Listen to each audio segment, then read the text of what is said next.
G Sharmin, thank you আমাকে invite করার জন্য। I am very happy to B here. অনেক ধন্যবাদ, আপনি যুক্ত হয়েছেন। আমরা দেখলাম জামাত সহ ৮ দল সমাবেশ করলো, একটা বড় সমাবেশ হলো জুলাই সনদের আইনি ভিত্তি সহ ৫ দফা দাবি আদায়ের জন্য এই সমাবেশ। এবং সেখানে জামাতের আমির স্পষ্ট ঘোষণা করলেন যে আহ, জুলাই সনদের আইনি ভিত্তি ছাড়া 2026-এ কোনো নির্বাচন সম্ভব না। অন্যদিকে আমরা জানি যে বিএনপির অবস্থানটাও স্পষ্ট, তারা বলছে যে এই জুলাই সনদে তারা স্বাক্ষর করেছে, এখন যেটি গণভোটের জন্য প্রস্তাব করা হচ্ছে সেটি ভিন্ন, নোট অফ ডিসেন্ট নাই, ফলে তাদের আপত্তি আছে, তাদের সময় নিয়েও আপত্তি আছে, তারাও কিন্তু হার্ড লাইনে। তাহলে আসলে যে পুরনো প্রশ্ন সেটি আবার নতুন করে প্রেক্ষাপটে ঘুরে এসেছে যে 26শে ফেব্রুয়ারিতে নির্বাচনটা কি হবে, কি মনে হয়? না, এটা এটা আমরা যদি রাজনৈতিক সিচুয়েশন দেখি তাহলে ডেফিনেটলি কোশ্চেনটা ভ্যালিড ইন দ্য সেন্স যে আমরা ঐকমত্য কমিশনে রাজনৈতিক দলগুলোর একটা আলাপ আলোচনা দেখতেছিলাম, তাই না? এবং সেই আলাপ আলোচনার মধ্যে একটা ব্যাক অ্যান্ড ফোর্থ ছিল। তারা একটা জিনিস ডিসএগ্রি করতেছে, আবার আসতেছে, আবার এগ্রি করতেছে। এটা একটা বিউটি, একটা অসাধারণ জিনিস ছিল। তো সেই জায়গাটাতে আমরা ঐকমত্য কমিশনের আলোচনাটা শেষ হলো, জুলাই সনদের একটা ড্রাফটে আমরা গেলাম। সেখানে একটা টেকনিক্যাল কোশ্চেন উঠলো। কোশ্চেনটা হলো যে এখানে অনেকগুলো রাজনৈতিক দলের ডিসএগ্রিমেন্ট আছে অনেক জায়গায়। ধরেন জামাত 2টা জায়গায় ডিসএগ্রি করছে, বিএনপি 5টা জায়গায় ডিসএগ্রি করছে, এনসিপি 3টা জায়গায় ডিসএগ্রি করছে, যেটাকে আমরা ডিসেন্ট বলতেছি। তাহলে সনদের মধ্যে যে ডিসেন্ট গুলো আছে আমরা এগুলো কিভাবে ডিল করব, এটা হচ্ছে একটা ভাইটাল কোশ্চেন, যেখানে এখন আমরা দেখতেছি পলিটিক্যাল পার্টিগুলো ডাইভার্জ করতেছে একজন আরেকজনের জায়গা থেকে। সেকেন্ড আরেকটা জায়গা এখানে টেকনিক্যালি উঠে আসছে, সেটা হলো যে এই জুলাই সনদটাকে আমরা কিভাবে বাস্তবায়ন করব, যে এইটার লিগাল ফ্রেমওয়ার্কটা কি হবে, তাই না? কোন জায়গায় বাধ্যবাধকতা তৈরি হবে। এখন আমরা যেই জায়গায় যাইতে চাচ্ছি সেটা হলো যে গণভোটের মধ্য দিয়ে আমরা এর লিগাল ফ্রেমওয়ার্কটাকে সমাধান করব। যে আমরা মানুষের কাছে দিলাম, সংখ্যাগরিষ্ঠ জনগণ এটাকে যেভাবে দেখবে, তারা যদি ইয়েস বলে তাহলে এটা ইয়েস, তারা যদি নো বলে তাহলে এটা নো। গণভোটে কিন্তু বিএনপিও এগ্রি করছে। বিএনপি ধরেন যে জুলাই সনদের ব্যাপারে মিক্সড কথাবার্তা বলে, কিন্তু তারা কিন্তু গণভোটের সাথে ডিসএগ্রি করে নাই। গণভোটটা কখন হবে এটা নিয়ে আলাপ আলোচনা আছে। আর একটা আলাপ আলোচনা হলো যে সরকারের দিক থেকে এক্সিকিউটিভ অর্ডারটা কিভাবে হবে। তো এখন আমি এই জায়গা থেকে যদি দেখি যে তারা কিন্তু বিএনপি, এটাও বলছে নোট অফ ডিসেন্ট সহ গণভোট হতে হবে, তারা হ্যাঁ, যেটা তো এই স্বাক্ষর জায়গা করেছে থেকে সেভাবেই। হ্যাঁ। এক্স্যাক্টলি তারা বলতে চাইতেছে যে তারা যেখানে ডিসএগ্রি করতেছে এটা যেন গণভোটের মধ্যে দিয়ে না আসে। বিএনপির জায়গাটা হচ্ছে এইটা। এখন এটার সমাধানটা কি হবে, বা এই যে জামাত এখন তার যেই দফাগুলো দিতেছে আলাদাভাবে, এটা কি রাজনীতিতে একটা কনফ্লিক্টিং জায়গায় চলে যাইতেছে কিনা? আমি এটাকে যেভাবে রিড করতেছি আমার কাছে মনে হচ্ছে যে এই অন্তর্বর্তী সরকারের উপরে আপনার রাজনৈতিক দলগুলো একটা প্রেসার তৈরি করতে চাইতেছে। বিএনপির দিক থেকে বিএনপির দাবিনামা দিয়ে বিএনপি প্রেসার তৈরি করতে চাইতেছে। জামাত এবং সমমনা দলগুলো তাদের দিক থেকে একটা প্রেসার তৈরি করতে চাচ্ছে। এই যে প্রেসার তৈরি করার প্রক্রিয়াটাই আমরা এই দাবিনামার মধ্য দিয়ে দেখতে চাচ্ছি। এখন প্রেসার তৈরি করা তো একটা পলিটিক্যাল কাস্টমারি আর্ট, এটা সবসময় পলিটিক্যাল পার্টিগুলো করে। তো এটা যদি ধরেন যে প্রেসারের জায়গায় গিয়ে শেষ হয়ে যায় এবং আমরা প্রেসারের মধ্যে দিয়ে 2টা পার্টি এক জায়গায় আসলো, একটা আলাপ আলোচনার মধ্যে দিয়ে গেল, তাহলে সেটা আমাদের জন্য খুবই ভালো জায়গা হিসেবে দাঁড়াবে। আর যদি এটা এরকম হয় যে না, ফাইনালি এই পুরো জিনিসটা ব্রেক ডাউন করলো, বিএনপি জামাত এতখানি ডাইভার্জ করলো যে প্রত্যেকেই রাজপথে চলে গেল এবং একজন আরেকজনের সাথে আন্দোলনের কনফ্লিক্টিং সিচুয়েশনে গেল, তাহলে তো এটা জাতির জন্য অত্যন্ত আনফরচুনেট জায়গায় গিয়ে দাঁড়াবে। আমরা আশা করি যে সেই জায়গায় হবে না।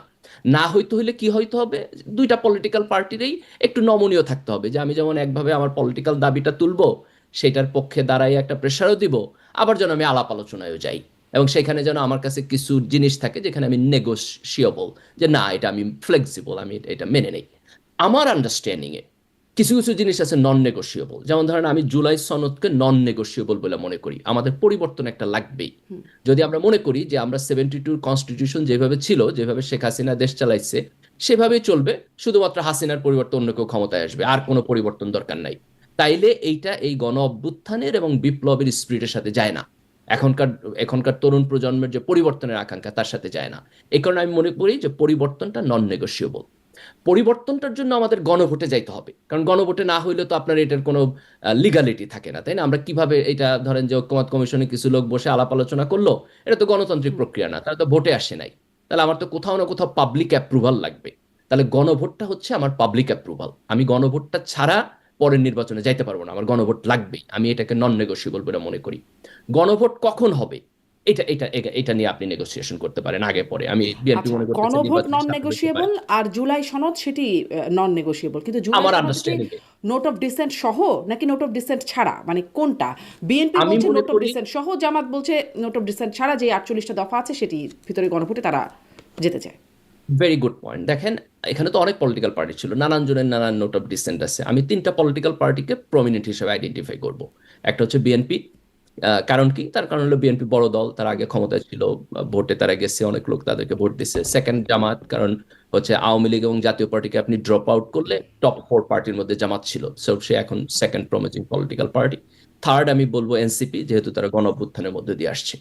তাহলে এই তিনটা দলের আমি নোট অফ ডিসেন্ট দেখবো, এবং দেখে আমি একটা সেকেন্ড প্যাকেজ করব, যেখানে আমি নোট অফ ডিসেন্ট গুলো বাদ দিয়া তিনটা দল যেখানে অ্যাগ্রি করছে, that will be my one package. আর আরেকটা হবে যে জুলাই সনদ এখন যে অবস্থায় আছে, এটা এক প্যাকেজ। দেন দুইটাই আপনি জনগণের দেন, জনগণ হ্যাঁ না ভোট দিবে, যেটার প্রতি ভোট দিবে সেটা আপনি বাইন্ডিংস হিসাবে নেবেন। তো এটাকে এত কমপ্লেক্স করার তো কোনো প্রয়োজন হয় না। বিএনপি যেটা বলতে চায় সেটা হলো যে সে যেটা ডিসএগ্রি করছে সেটা সে মানতে বাধ্য না কোনো অবস্থাতে, এটা এটা তার প্রপোজাল না। এখন আপনি এটাকে দুইভাবে ডিল করতে পারেন, একভাবে ডিল করতে পারেন, ইটস ওকে, এটাকে আপনি নির্বাচনী এজেন্ডা বানায় নির্বাচনে যান। আমরা মানুষের বলি যে বিএনপি এগ্রি করে না, বিএনপির ভোট দিও না। এটা হলো একটা way to deal with that. আর একটা ওয়ে হইলো যে না, আমি আগামী পার্লামেন্ট পর্যন্ত যাব না, আমি গণভোটে দিব, গণভোটে ইয়েস নো হবে, বিএনপি মানুষের বলবে যে দেখো এটাতে আমি ডিসএগ্রি করছি, তোমরা এটাতে না ভোট দাও। লোকেরা যদি বিএনপির কথা শুনে তাহলে তাহলে ইটস ওকে। আমি গণভোটে যাইতে চাই। এই ইয়েস নোটা কেন গণভোটে যাইতে চাই? তার কারণ হলো, ধরেন আপনি যখন ইলেক্টেড হইতেছেন, আপনি তো 40% ভোট পাই ইলেক্টেড হইতে পারেন, 35% ভোট পাই ইলেক্টেড হইতে পারেন। বাংলাদেশে তো আমরা 91 নির্বাচনে আপনি যদি দেখেন 35% ভোট পায়া একটা দল সরকারে গেছে। কিন্তু আপনি যদি গণভোটে 50% থ্রেশহোল্ড দেন, তাহলে তো আপনার একটা বেটার নাম্বার অফ পিপলের অ্যাপ্রুভাল রেট আছে। তো আমি এটা চাই তার না মানে কি, যে মানে আগামী গণভোট হতে হলে গণভোটটাকে এফেক্টিভ হতে হতে 50% জনগণের ভোট দিতে হবে? 50% হা ভোট পাইতে হবে, এটা হলো এখনকার বিধান। ধরেন গণভোটে গেলই খুব অল্প মানুষ, ধরেন না, হাইপোথেটিক্যালি চিন্তা যারা করি। যারা যারা ভোট দিছে তার মধ্যে হ্যাঁ, 50%। সেক্ষেত্রে যদি খুব অল্প মানুষ যায় ভোটে, তাহলে তো ওই একই বিষয় হচ্ছে না যে পাশ নো, হলো আপনি কত আপনি অল্প মানুষের না, লোক। আপনি এর অ্যাডিশনাল থ্রেশহোল্ড দেন। আমি 50% এগ্রি করি না, আমি মনে করি এটা আরো বাড়ানো উচিত। কারণ হচ্ছে যে 51-49 যদি হয়, তাও তো সমাজ এটা কনফ্লিক্টিং আইডিয়া, তাই না? এবারে আপনি এবারে মানে কনফ্লিক্টিং যে আইডিয়া নিয়ে প্রশ্নটা যাইতে পারবেন না। বহু না না, এই পয়েন্টটা আমি একটু হ্যাঁ, একটু অ্যাড করি যে আপনার আপনার পয়েন্ট ভ্যালিড। আপনি দুইটা কাজ করতে পারেন, দেখেন এটা আলাপ আলোচনার জন্য উন্মুক্ত হতে পারে। একটা হইতে পারে যে আমার টোটাল টার্ন আউট একটা সার্টেন লিমিট হইতে হবে, এটা যদি না হয় তাহলে আমি গণভোটকে ভ্যালিড বলবো না। I agree with that. তার কারণ হলো যে আপনি ধরেন টোটাল টার্ন আউট যদি 40% হয়, তাহলে এটার তো কোনো মানে নাই, তাই না? আপনি তার টোটাল টার্ন আউটে যাইতে পারেন। সেকেন্ড হলো, যেই পার্সেন্টেজটাকে আপনি 50% বলতেছেন, এটা আরো বাড়াইতে পারেন। আপনি এটা বলেন 60% আমি যাবো, মানে 60-40 হলে আপনি বলতে পারেন যে না, একটা একটা ওভারওয়েলমিং অ্যাপ্রুভাল আছে ইন দ্য সোসাইটি। আমি পার্সোনালি মনে করি যে আমরা কোনো পয়েন্টেই যাব না যে পয়েন্টটা কনফ্লিক্টিং, 51-49, আমরা বুঝতে পারতেছি না যে সমাজের মেজরিটি লোক অ্যাগ্রি করতেছে কিনা। কিন্তু আমার যদি একটা ওভারওয়েলমিং মেজরিটি থাকে, যে ধরেন গণভোটে 80% মানুষ ভোট দিছে, সেই 80% মানুষের মধ্যে 60% মানুষ চাইতেছে জুলাই সনদ বাস্তবায়ন হোক, এবং আপনি সে ফেয়ার অপশনেই যাবেন না, আপনি বলবেন এই গণভোটের দরকারই নাই। কারণ হলো কি, আমি পলিটিক্যাল পার্টি, আমি মনে করি এর দরকার নাই। তো ভাই, আপনার পলিটিক্যাল পার্টির জাজমেন্ট তো আমি অ্যাগ্রি করি না। Why not people judgment? Let's go to the people judgment. বড়জোর যে প্রশ্নটা আপনি যেটা তুলতেছেন, দ্যাটস এ ভ্যালিড কোশ্চেন, যে আপনি বলতে পারেন যে কত পার্সেন্ট লোকের ভোট আসলে সেইটাকে আমি একটা ওভারওয়েলমিং পাবলিক ওপিনিয়ন হিসাবে বাইন্ডিংস করব। I am interested to that discussion. সেখানে আলাপ আলোচনা আসেন, ইটস ওকে, আমি এগ্রি করি। মা- আমি কিন্তু এই যে এখানে আলাপ আলোচনার ফান্ডামেন্টাল কথা আপনি বলছেন, মানে এত দিন ধরে প্রায় এক বছরে 270 দিনের মতো আলাপ আলোচনা হলো, হয়েই তো এই ভেজালটা বেঁধে গেল। মানে এখানে এসে এমন একটা, যেটা কি মাহমুদুর রহমান মান্না বলছেন, গন্ডগোল পাকিয়েছেন আর কি। তো এইখানে আলাপ আলোচনা শেষ করে দেখা যাচ্ছে এই গন্ডগোলের পর্যায়ে আমরা দেখেছিলাম গণ অভ্যুত্থানের পর একটা চমৎকার ঐক্যবদ্ধ সব দল, বারবার এটি বলাও হচ্ছিল, এবং এখন এসে দেখা যাচ্ছে এই 270 দিনের আলাপ আলোচনার পরে প্রচণ্ড দ্বিমত সবার মধ্যে, এবং একদম এতই যে রাজপথে নামছে, একজন আরেকজনের বিরুদ্ধে বিদ্বেষ করছে, বিদ্বেষপূর্ণ মন্তব্য হচ্ছে, এই অবস্থায় এসে পৌঁছালো। এখন আর সময় কোথায় আলাপ আলোচনা করে সব ঠিক করবে? No, আপনি সময় কোথায় এই প্রশ্ন তোলার আগে আপনাকে তুলতে হবে, that is the shame to the political parties, যে এই পলিটিক্যাল পার্টিগুলো তার নিজের ভেস্টেড ইন্টারেস্টকে কখনোই ন্যাশনাল ইন্টারেস্টের উপরে রাখে না। যদি ন্যাশনাল ইন্টারেস্টের উপরে রাখতো, তাহলে তো আজকে এই সিচুয়েশনে আসার কথা না। যেমন আমি একটা খুব ফান্ডামেন্টাল কোশ্চেন তুলি, আপনি কখনো দেখছেন যে বড় দুইটা পলিটিক্যাল পার্টি বিএনপি এবং জামাত, তারা দুইজন আলাদাভাবে বসছে আলোচনার জন্য? তারা তো একসময় জোটে ছিল, একসাথে সরকার গঠন করছে, একসাথে তারা আন্দোলন করছে আওয়ামী লীগের এগেনস্টে, একসাথে তারা হচ্ছে আপনার গভর্নমেন্টের মধ্যে ছিল। তো সেই দুইটা পার্টি এখন একসাথে বসে আলাপ আলোচনা করতেছে না। What does that mean? That means যে তাদের কাছে, এখানে বিএনপির দায় বেশি, কিন্তু আমি জামাতকেও ইনক্লুড করতেছি, যে তাদের কাছে তাদের পার্টির যে ইন্টারেস্ট, সেটা ন্যাশনাল ইন্টারেস্টের উপরে যায় না। তো এই পলিটিক্যাল ইনস্টিটিউশন তো আপনার করাপ্ট পলিটিক্যাল ইনস্টিটিউশন, এই পলিটিক্যাল পার্টিতে তো আমাদের এত মানে ট্রাস্ট করার কিছু নাই। কিন্তু গণতন্ত্রে আমরা পলিটিক্যাল পার্টির বাইরে যাইতে পারবো না। একমাত্র সলিউশন হলো আরেকটা পলিটিক্যাল পার্টি বানায় জনগণের অ্যাপ্রুভাল নিয়ে আসা। কারণ আমি একই সাথে যখন পলিটিক্যাল পার্টিগুলোর সমালোচনা করতেছি, কিন্তু আমাকে আবার গণতান্ত্রিক সিস্টেমের মধ্যেই থাকতে হবে, কারণ অগণতান্ত্রিক প্রক্রিয়ায় অন্যরা আসলে তারা আরো খারাপ হবে এই পলিটিক্যাল পার্টির চাইতেও। জি দ্যাটস দ্য হাইপোথিসিস, যে কারণে আমরা সেখানে যাইতে চাই না। জি কিন্তু এই যে এতদিন আলাপ আলোচনা করে তারা একটা কনক্লুশনে আসতে পারলো না, এটা হচ্ছে পলিটিক্যাল পার্টিগুলোর খাসলতের প্রবলেম। এটা এটা আপনার এই অন্তর্বর্তী সরকারের প্রবলেম না। জি তাহলে পলিটিক্যাল পার্টিগুলো যেটাতে অ্যাগ্রি করবে সেটাতে মানে গণভোট হবে। গণভোট তো আরও অনেক কিছুতেই হতে পারতো, মানে এই বিষয়ে বিএনপি যেমন এখন বলছে যে তারা যদিও গণভোটের ব্যাপারে একমত হয়েছে, কিন্তু সেদিনই মির্জা ফখরুল ইসলাম আলমগীর বলছেন যে আমরা জুলাই সনদ বুঝি না, গণভোট বুঝি না। বিএনপি আসলে গণভোটের ব্যাপারে খুব আগ্রহ শুরু থেকেই ছিল না, তারা একরকম রাজি হয়েছিল। তাহলে তো মানে হতেই পারে, তারা ভাবতেই পারে আমরা গণভোট চাই না। আবার আপনি শুরুতেই দুটো দলকে আলাদা করে দিয়েছেন, যে বাইরে রাখছেন যাদের আওয়ামী লীগ এবং জাতীয় পার্টি, তারাও বড় দল হিসেবে পরিচিত। অন্ততপক্ষে আওয়ামী লীগ তো বড় দল বটেই, তারপরে জাতীয় পার্টিরও একটা অবস্থান ছিল।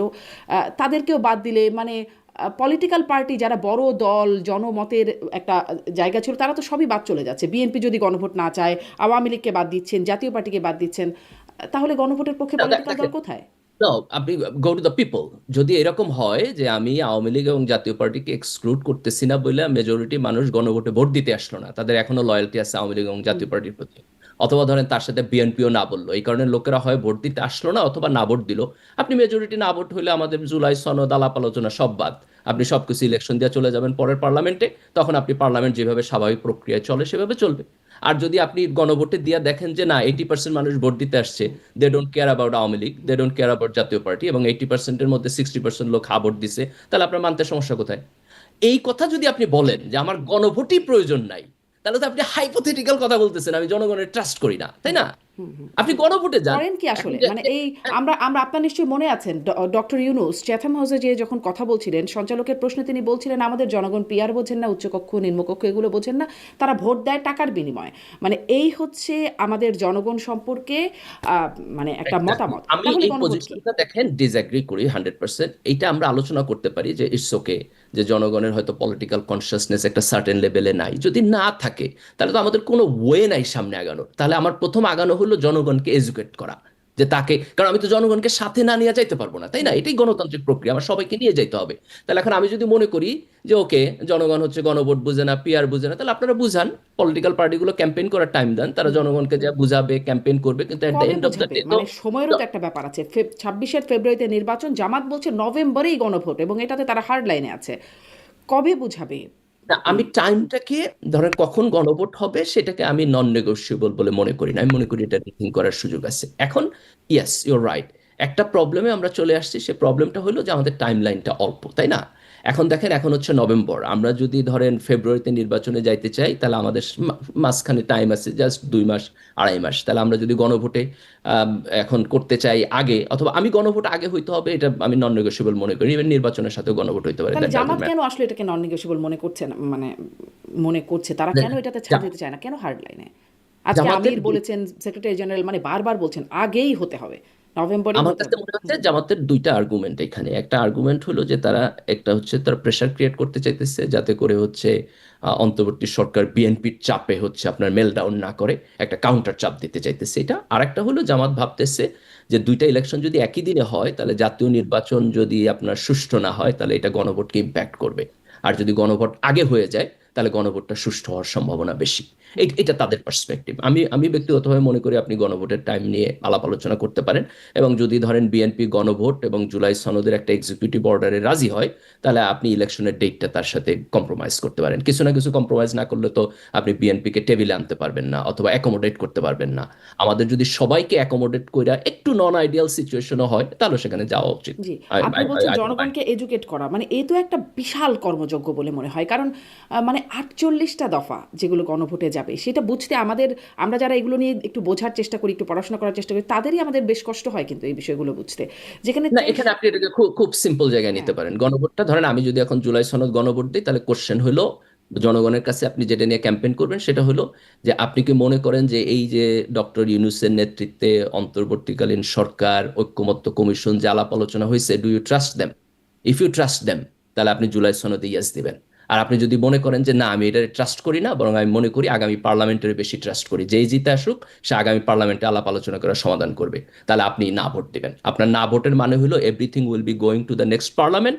হা ভোটের মানে হলো এই ঐক্যমত্য কমিশনে যে আলাপ আলোচনা হয়েছে এটা মোর ইম্পর্টেন্ট আগামী পার্লামেন্টের চাইতে। তো এটা খুব সিম্পল, 48 দফা কি কইছে না কইছে এত ব্যাখ্যা বিশ্লেষণের প্রয়োজন নাই।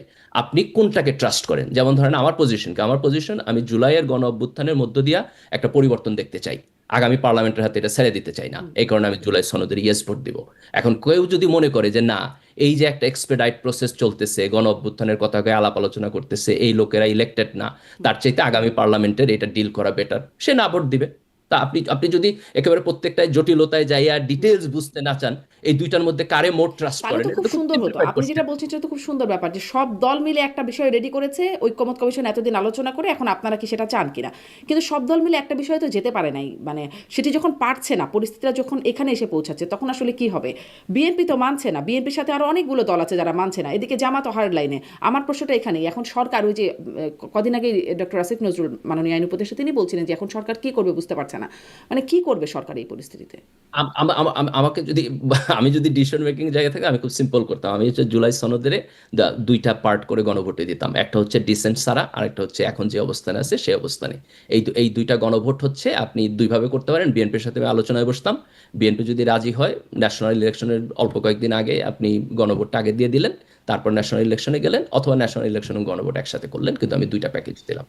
জি, কিন্তু আপনি মানে যেহেতু আপনি শিবির করে এসেছেন, আপনার জামাত সমর্থন করেন বা জামাতপন্থী বুদ্ধিজীবী হিসেবেই আপনি পরিচিত, আপনি কি আপনার মানে যেই দলটিকে সমর্থন করে তাদেরকে ইনফ্লুয়েন্স করার দিতে চেষ্টা করেছেন যে কেন একদিনে নির্বাচনে নাই, কেন তারা হার্ড লাইনে আছেন, মানে এটিকে কোথাও কোনো কথাবার্তা বলবার চেষ্টা করেছেন। ইলেকশন কমিশন সূত্রও বলছে 3,000 কোটি টাকা লাগবে, মানে বেশি লাগবে যদি গণভোট আলাদা করার ব্যাপার আসে। মানে কেন এই অবস্থানে অনড় জামাত। না, আমার বোধ হয় যে যদি অন্তর্বর্তী সরকার যদি আপনার একটা এক্সিকিউটিভ ডিসিশনে যায় যেখানে জুলাই সনদের আইনি ভিত্তিটা হবে, এই প্রক্রিয়াটা ভিজিবল হয়ে উঠতেছে, তাইলে পরে আমার মনে হয় যে গণভোটের ডেট নিয়ে যদি জামাতের সাথে একটা আলাপ আলোচনা হয়, সেখানে জামাত খুব বেশি হার্ড লাইনে থাকবে বলে আমার মনে হয় না। এটা আমি তাদের সাথে আলাপ আলোচনার প্রেক্ষিতে বলতেছি না, আমার অবজারভেশনের জায়গা থেকে আমি বলতেছি। আপনার কি মনে হয় যে এই যে কনফ্লিক্ট যেটা আসলে দিনে দিনে বাড়ছে, সেটি নির্বাচনের আগে এটা মিটবে। আবার আমার মনে হয় নির্বাচনের আগে এটা মিটবে। আমার মনে হয় যে বিএনপি এবং জামাত দুইটা পার্টির কেউই এখন চায় না যে ইলেকশনটা পিছায় যাক, ইলেকশনটা একটা সার্টেন টাইমের মধ্যে হইতে হবে, এটা প্রত্যেকেই ফিল করে।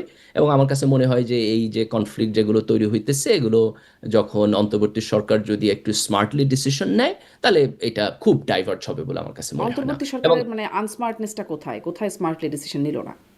দেখেন, অন্তর্বর্তী সরকার জুলাই সনদ বাস্তবায়ন কিভাবে হবে এই আলাপ আলোচনাটা অনেক দেরিতে শুরু করছে। এই আলাপ আলোচনাটা তো তাদের আরো আগে শুরু করা উচিত ছিল। এবং এই তারা যেভাবে জুলাই সনদের ব্যাপারে একটা স্ট্যান্ড নিচ্ছে, এই আলাপ আলোচনার ব্যাপারেও তো স্ট্যান্ডটা আরো আগে নিতে পারতো। যেমন আপনি যদি তাদের টাইম স্প্যান দেখেন যে কতখানি লম্বা সময় তারা হলো জুলাই সনদ নিয়ে আলোচনা করছে, আর একটা হলো তার বাস্তবায়ন প্রক্রিয়া নিয়ে। তার বাস্তবায়ন প্রক্রিয়া নিয়ে আলোচনাটা খুবই ন্যারো হয়েছে, অল্প কয়েকদিনের মধ্যে বলে তার একটা কিছু বলে দিছে। অথচ বাস্তবায়ন প্রক্রিয়াটা নিয়ে খুব স্ট্রেট ফরওয়ার্ড আলোচনা আরো আগে হওয়া উচিত ছিল। এবং যেই কারণে আপনি দেখেন সনদ সিগনেচার অনুষ্ঠানে হচ্ছে আপনার এনসিপি যায় নাই বাস্তবায়ন প্রক্রিয়া নিয়ে, সেখানে বিএনপি এবং জামাত গেছে। আবার যাওয়ার কিছুদিন পরে বিএনপি জামাত একজন আরেকজনের সাথে ডিসএগ্রি করছে। তো আমার কাছে মনে হয় যে বাস্তবায়ন প্রক্রিয়াটা নিয়ে তাদের যে আলাপ আলোচনাটা এটা ম্যাচিউর লেভেলে হয় নাই।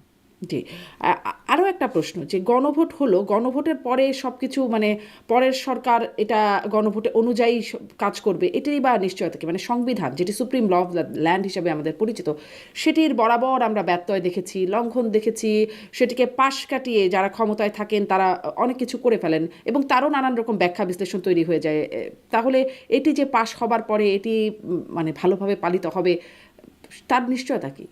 দেখুন, এখানে আমরা একটা লিগাল জিনিস আছে। লিগাল জিনিসটা হলো যে গণভোট বাস্তবায়ন আদেশ যেটা সরকার করবে সেইটার মধ্যে কি বলা আছে, কিভাবে বলা আছে, এটা হচ্ছে একটা লিগাল টার্ম। ওইখানে আপনি একটা বাধ্যবাধকতা তৈরি করতে পারেন। সেকেন্ড পয়েন্টটা থাকবে যে কিন্তু এটা পরে গণভোটের এই লিগাল পার্লামেন্টে গেলে পয়েন্টটা কি, মানে সেটা তো একটা বড় প্রশ্ন যে গণভোট যে হবে, যদি লিগাল ইস্যুতেই আপনি যেতে চান, গণভোটের এই লিগালিটি কি এখন।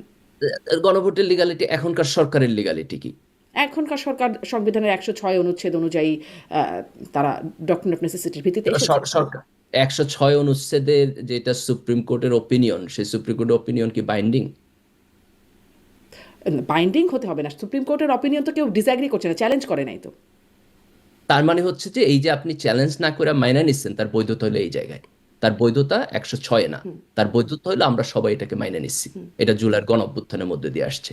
তাহলে এখন সরকার যেই আদেশটা দিবে সেটা সবাই মাইনে নিলেই আপনার হচ্ছে এইটার একটা বৈধতা তৈরি হবে।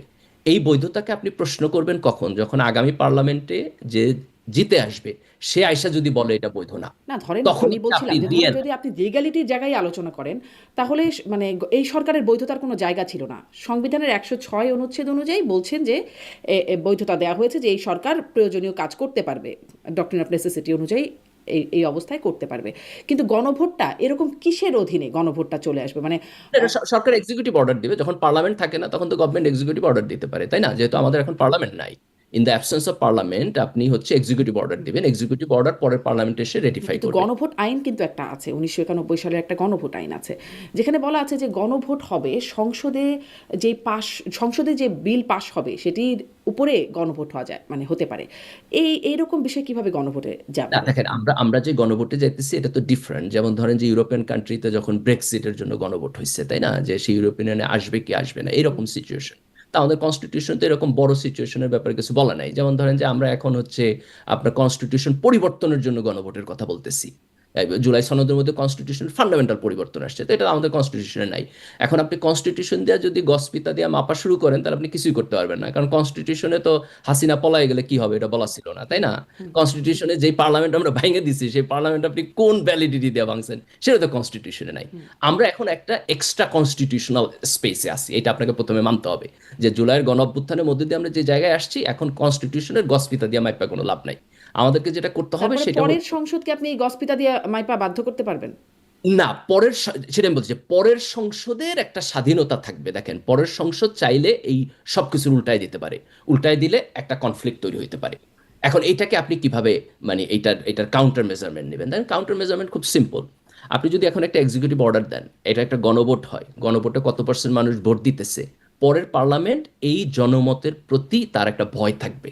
যে ধরেন যে আমি দেখলাম আমার গণভোটে 80% মানুষ আসছে, এর মধ্যে 60% মানুষ এটার হা বলছে, দেন একটা পলিটিক্যাল পার্টি যে 40% ভোট পায় পার্লামেন্টে গেছে, সে যে কোনো ডিসিশন নেওয়ার আগে 3বার চিন্তা করবে যে 60% মানুষের সাপোর্ট আছে এটার প্রতি, এবং আমি যদি এটারে পুরোটারে আপসাইড ডাউন করে দিই তাহলে আমার পরের ইলেকশনে খবর আছে।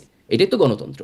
তো আমরা যেটা করতে চাই সেটা হলো একটা গণভোটের মধ্য দিয়ে একটা রেফারেন্স তৈরি হবে, যে এই রেফারেন্স পরের পার্লামেন্ট অনার করতে গণতান্ত্রিক সিস্টেমের মধ্যে বাধ্য হবে, কারণ সে ভয় পাবে যে আমি যদি 60% মানুষের অ্যাপ্রুভাল রেটকে ডিসঅ্যাপ্রুভ করি তাহলে আমার পলিটিক্যাল প্রাইস পে করতে হবে।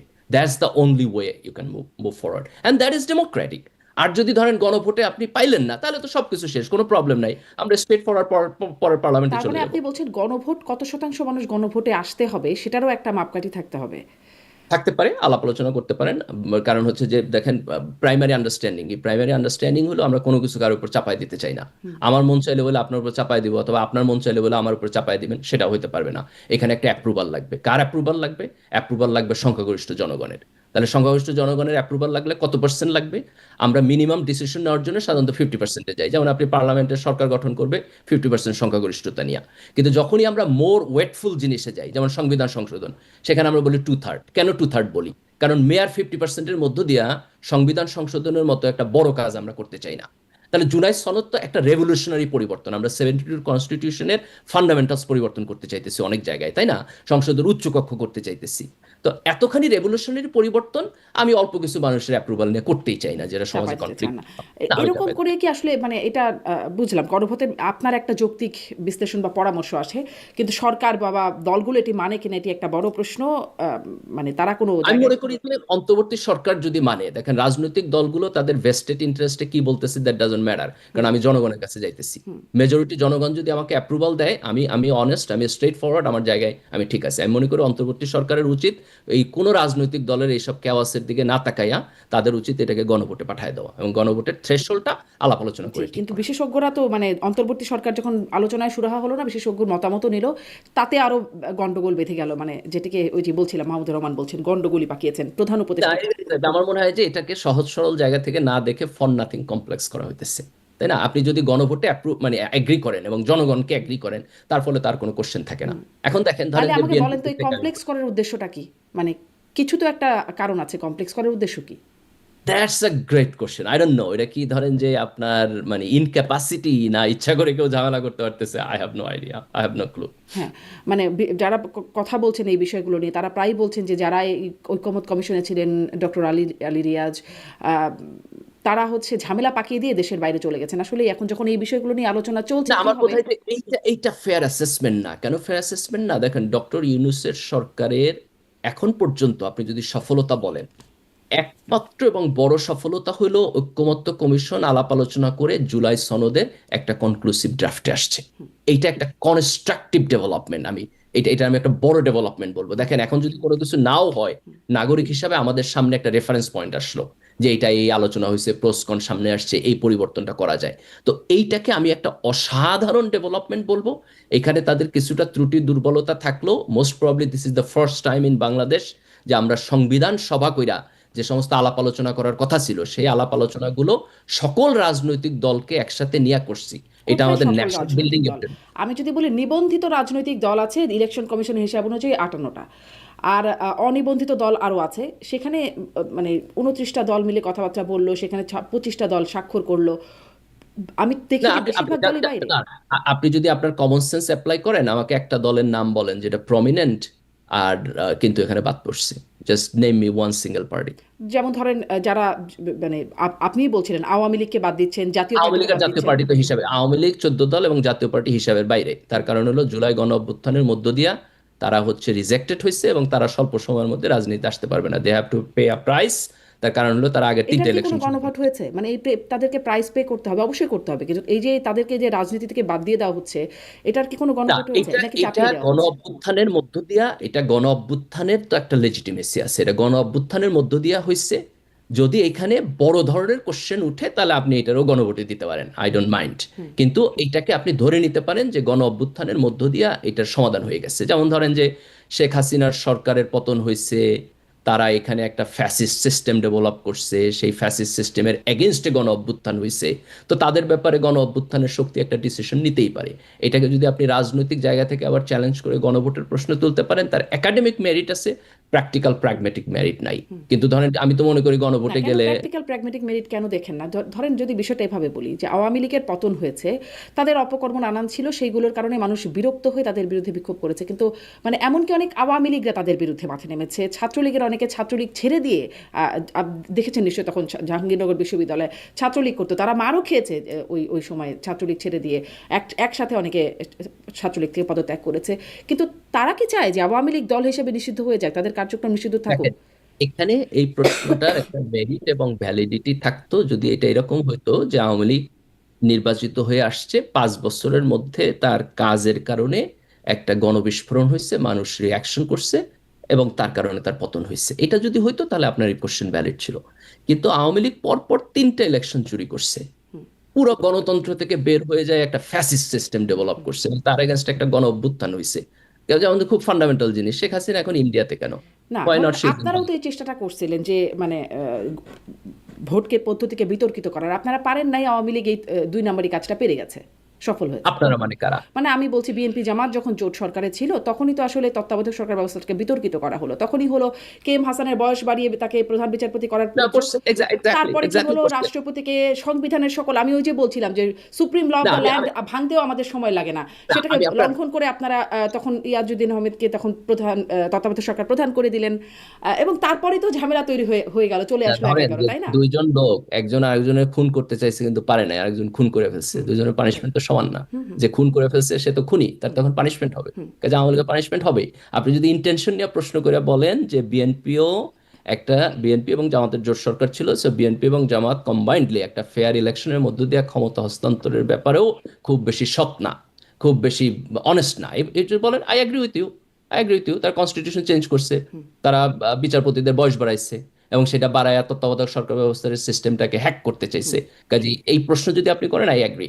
কিন্তু আওয়ামী লীগ যেটা করছে এটার সাথে কোনো তুলনা হয় না। 3টা ইলেকশন চুরি করা, 15 বছর ফ্যাসিস্ট সরকার ক্ষমতায় থাকা, বিরোধী দলকে মানে আনডাউটলি অত্যাচার নির্যাতন করা, দ্যাট ইজ আনপ্যারালাল। কাজে ওইখানে আপনি আর্গুমেন্ট করতে পারবেন না। কিন্তু আপনি যদি বিএনপি নিশ্চয়ই, জামাতের ব্যাপারে অবজারভেশন করতে চান, আই এগ্রি। নিশ্চয়ই 3টা টার্ম মানে বড় সময় নির্যাতন করার জন্য পেয়েছে। যদি যদি ওই চুরিটা সফল হয়ে যেত, মানে ওই 2 নাম্বারই যেটার কথা বলছিলাম, সেটা যদি সফল হতো, তাহলে হয়তো বিএনপি জামাত আরো টার্ম পেত, তারাও এটা করতে পারতো। তখন আওয়ামী লীগ যা হাইপোথেটিক্যালি আপনি বলতে পারেন, কিন্তু বিএনপিকে আরেকটা জায়গায় আপনাকে একটা পজিটিভ নোট দিতে হবে। সেটা হলো 96 সালে তারা কিন্তু একটা একতরফা নির্বাচন করছিল বেগম খালেদা জিয়ার নেতৃত্বে, কিন্তু তারপর কিন্তু উনি ক্ষমতায় থাকেন নাই। উনি কিন্তু পরের পার্লামেন্টে আপনার হচ্ছে তত্ত্বাবধায়ক সরকারের বিল আইনা চলে গেছে। তাহলে আমরা বিএনপির ব্যাপারে যদি ফেয়ার হইতে চাই, তাহলে আমরা দুইটা অবজারভেশন জি, করবো। একটা, পার্থক্য দেখলাম 96 তো যে উনি যেটা করছেন, আন্দোলনের মুখে বিএনপি নথি স্বীকার করেছে একটা জায়গায়, কিন্তু যতই আন্দোলন হোক আওয়ামী লীগ সেখানে নথি স্বীকার করেনি, আওয়ামী লীগ আন্দোলন দমন করেছে। এবং খালেদা জিয়া কনসাস ডিসিশন নিয়েছেন যে উনি এভাবে থাকবেন না। আপনি আপনি খালেদা জিয়ার এখানে আমাদেরকে রেসপেক্ট করতে হবে। কিন্তু 2001-এ ওনারা তত্ত্বাবধায়ক সরকার ব্যবস্থাকে ইনফ্লুয়েন্স করার চেষ্টা করছেন, এবং সেখানে জামাতও সেই গভর্নমেন্টের পার্ট ছিল। সো আপনি যদি বিএনপি এবং জামাতকে এখানে ইকুয়ালি বলতে চান যে তাদের মাথার মধ্যে এরকম একটা গেম প্ল্যান ছিল, আমি ডিসএগ্রি করবো না। জি, মানে আমি দেখছিলাম যে গণভোট নিয়ে কথা শুরু হলো, তো যে কোন বিষয়ে গণভোট, আপনি বলছেন এটাও গণভোটে দিতে পারেন। গণভোটে একজন সে কদিন আগে এই বিষয়টা কথা বলছিলাম, আমার সাথে ছিলেন ডক্টর নকিবুর রহমান, যুক্তরাষ্ট্র জামাতের মুখপাত্র, তাকেও বলছিলাম প্রসঙ্গক্রমে যে পুবাইল থানার ওসি তিনি বলছেন যে গণভোট হতে হবে। তিনি জামাত আমিরের একটা ফটোকার্ডের নিচে তিনি কমেন্টস করেছেন যে গণভোট হতে হবে, স্বাধীনতা বিরোধীরা দেশে রাজনীতি করতে পারে কিনা, আগে গণভোট হওয়া প্রয়োজন সেই বিষয়ে এরকম একটা মন্তব্য করছেন, এবং তাকে সেখান থেকে প্রত্যাহার করে নেওয়া হয়েছে এই মন্তব্যের কারণে। মানে এটাও তো একটা বিষয় হতে পারে, মানে আপনারা যেভাবে দেখেন, বলছেন। প্রথম জি, কথা হলো যে তাকে প্রত্যাহার করা তো ঠিকই আছে, সে রাষ্ট্রের কর্মকর্তা, তার তো পলিটিক্যাল জায়গায় ওপিনিয়ন দেওয়া ঠিক না, তাই না? তো তার যে প্রত্যাহার করা হয়েছে ঠিকই আছে। আমরা এটা আওয়ামী লীগের সময়ের মতো এই প্রসিডিউর কখনোই চাই না, যে যারা রাষ্ট্রের ব্যুরোক্র্যাট, যারা রাষ্ট্রের হয়ে কাজ করতেছেন, তারা দলীয় স্ট্যান্ড নেবেন, দ্যাটস ফাইন। এখন আপনি প্রশ্নটা তুলতে কেন পারেন, এখনকার গণকর্মকর্তারা, মানে প্রজাতন্ত্রের কর্মকর্তা তো একদম সবসময় ফ্যাসিস্ট বলছেন, নির্দ্বিধায় বলছেন, তারা তো এইটিকে কোনো রাজনৈতিক টার্ম মনে করছেন না। পলিটিক্যাল পজিশনের লোকেরা বলতে পারেন, না, কিন্তু কিন্তু ধরেন তাদেরকে তো প্রত্যাহার করা হচ্ছে না, যারা পুলিশে আমরা হর হামেশা শুনছি যে ফ্যাসিস্ট, আগের সরকারকে ফ্যাসিস্ট বলে সম্বোধন করছে। দেখেন, আওয়ামী লীগ ফ্যাসিস্ট, এরা তো এখন নিপাতনে সিদ্ধ হয়ে গেছে, আর কাজে আর এটাকে জামাত আপনি ওই সময় স্বাধীনতা বিরোধী করেছে, এটা নির্বাচনের সিদ্ধ না? না, দেখেন এই দুটোর মধ্যে পার্থক্য আছে, আমি আপনাকে বলি। জামাতকে যদি আপনি এই কথা বলেন যে তারা 1971 সালের মুক্তিযুদ্ধে স্বাধীনতার বিরোধিতা করছে, আপনি যদি এইটুকু স্টেটমেন্টের মধ্যে থাকেন, তাহলে ট্রু, তারাও এগ্রি করে তারা বিরোধিতা করছে, তো হিস্টোরিয়ানরা এগ্রি ওই করে ওসি তো বিরোধিতা ঠিক করছে। এতটুকুই বলেছিল যে স্বাধীনতা বিরোধীদের রাজনীতি করার অধিকার আছে কিনা সেটিতে গণভোট নেওয়া না, প্রয়োজন। দুইটা জিনিস। একটা হলো আপনি বলতেছেন যে জামাত মুক্তিযুদ্ধের বিরোধিতা করছে, এটা একটা ঐতিহাসিক সত্য। তার রাজনীতি করার অধিকার আছে কিনা, দ্যাটস এন পলিটিক্যাল অপিনিয়ন। আপনি রাষ্ট্রের কর্মকর্তা হিসাবে তার রাজনীতি করার অধিকার আছে কিনা এই প্রশ্ন তুলতে পারেন না। এটা আপনি নাগরিক হিসাবে তুলতে পারেন। নাগরিক হিসাবে যদি তুলেন, তাহলে আপনার আপনার রাষ্ট্রের যে পজিশন, মানে আপনার কর্মকর্তা হিসাবে প্রফেশনাল যে পজিশন, আর আপনার নাগরিক হিসেবে অপিনিয়নকে সেপারেট করতে হবে। আপনি এক জায়গায় দাঁড়ায় এটা তো তুলতে পারেন। ফেসবুকে যে একজন মানুষ বক্তব্য লিখছেন, সেটা কি তিনি নাগরিক হিসেবে কোনো বক্তব্য মানে দিতে পারবে না? ফেসবুক তো তার পাবলিক, মানে তার তো ব্যক্তিগত একটা প্ল্যাটফর্ম, সেটা তো তার অফিসিয়াল কাজকর্ম করবার প্ল্যাটফর্ম না। দেখেন, এখন এটা এটা এটা আপনাকে দেখতে হবে যে রাষ্ট্রের রুল কি, এবং রাষ্ট্র এটা কিভাবে বা আপনার স্পেসিফিকলি আইডেন্টিফাই করে। যেমন ধরেন আমাদের ক্ষেত্রে যেটা হয় যে আমাদের এটা মানে প্রফেশনাল ওয়ার্কারদের একটা হ্যান্ডবুক থাকে, এবং সেখানে এই জিনিসগুলো খুব ক্লিয়ারলি ডিস্টিংগুইশ করা থাকে যে আপনি কোনটা করতে পারবেন, কোনটা করতে পারবেন না। আমি আমার টেকনিক্যাল নলেজ এখানে না, আমি বলতে পারবো না। তাহলে তার যেই মানে পুলিশ অধ্যাদেশের আন্ডারে তার প্রফেশনাল আচরণের যে প্রক্রিয়া, সেই প্রক্রিয়া ভায়োলেট হয়েছে কিনা এটা স্পেসিফিকলি দেখতে হবে। আচ্ছা, না কিন্তু একটু আগে যেই আলোচনা ছিল সেটাও যদি বলেন যে জামাত স্বাধীনতা বিরোধিতা করেছে, সেটাও নিপাতনের সিদ্ধ। হ্যাঁ, কিন্তু তার তার জন্য তাদের মানে তাদের কোনো, আপনি যেমন বলছিলেন যে আওয়ামী লীগকে এই বিষয়ের মধ্যে দিয়ে যেতে হবে, তাদেরকে আর এই বিষয়ের মধ্যে দিয়ে যাওয়ার কোনো প্রয়োজন নাই। তারা কি এই বিষয়ের মধ্যে দিয়ে যায় নাই? জামাতকে এই দেশে একসময় নিষিদ্ধ ছিল না? জামাতের কি বিচার হয় নাই? তাদের জন্য কি ট্রাইব্যুনাল হয় নাই? তা আপনি 54 বছর তো পরে সেগুলো একই কি জিনিস। ঠিক হয়েছে? মানে জামাতের যে বিচার হয়েছে সেগুলো না, কি ঠিক কিন্তু হয়েছে? কিন্তু আপনি সেগুলো ঠিক হয়েছে কি ঠিক হয় নাই সেই প্রশ্ন না ধরে কি করবেন, আবার করবেন, আবার করবেন, আবার করবেন, মানে একই লুপ। মানে যতক্ষণ পর্যন্ত আপনি স্যাটিসফাই না হবেন, ততক্ষণ পর্যন্ত একই লুপ এগেইন অ্যান্ড এগেইন বাস্তবায়ন করবেন। এটা কোনো প্রক্রিয়া হয়? যেমন ধরেন যে জামাতের যে ট্রাইব্যুনালে বিচার হয়েছে, এই বিচার তো ন্যায় বিচার হয় নাই।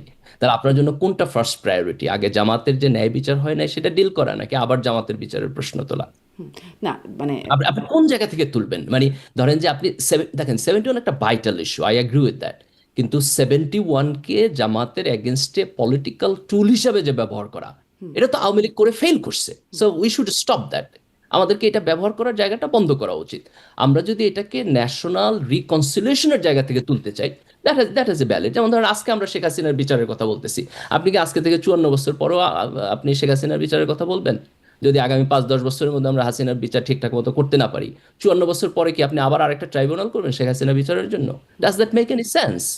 এখন এখন 2025 সাল, 50 বছর পরে 2075 সাল হইব। 2075 সালের জেনারেশন যদি আবার হাসিনার বিচারের প্রশ্ন তুলে, আপনার কাছে কি মনে হয় এটা কোনো সেন্স মেক হবে? হাসিনার বিচারের প্রশ্ন না তুলুক, যদি বলে যে এই জুলাই আগস্ট অভ্যুত্থানে যারা অপরাধী, যারা ফৌজদারি অপরাধ করেছে তাদের বিচার হবে, তখন তো তারা যদি এখন বিচারের বাড়ি থেকে হইলে তারা অপরাধের যেতেই বিচার পারে। হলে আপনাকে এখন করতে হবে বিচার। আপনি যদি আগামী 10 বছরের মধ্যে বিচার করতে না পারেন, আজকে থেকে 50 বছর পরে যদি আপনি আওয়ামী লীগেরও বিচারের প্রশ্ন তুলেন, সেটা আপনি পলিটিক্যালি তুলবেন। বিচার তো আপনাকে করার প্রায়োরিটি হলো এখন। আপনি যদি এখন বিচার না করেন, 50 বছর পরে এটা বিচার হয়। 50 বছর পরে যেটা হয় সেটা একটা প্রতীকী বিচার হয়, মানুষের ধরেন যারা অ্যাগ্রিভড হয়েছে তাদের মাইন্ডসেটের একটা সান্ত্বনার জন্য, অথবা সমাজের মধ্যে এটা নিয়ে একটা কনফ্লিক্ট অ্যারাইজ করতেছে, সেই কনফ্লিক্টটাকে কমানোর জন্য, সেই জায়গা থেকে আপনি ধরেন যে একটা রিকনসিলিয়েশনের জায়গা থেকে দেখতে পারেন। তাহলে কি যে কিন্তু বিচারটা ফৌজদারি হয়েছে অপরাধ, এটাকে কি আপনার প্রতীকী বিচার হিসাবে মানেন? কোনটা ট্রাইব্যুনালে যে বিচার ট্রাইব্যুনালের যে হয়েছে? বিচারটা হয়েছে। দেখেন, ট্রাইব্যুনালে যে বিচার হয়েছে এই বিচারের ব্যাপারে আমি ব্যক্তিগতভাবে প্রচন্ড ইন্টারেস্টেড ছিলাম এই জায়গা থেকে যে let's see what is the truth. কিন্তু এই বিচার তো কমপ্লিটলি পলিটিক্যালি মোটিভেটেড জায়গায় হয়েছে, তাই না?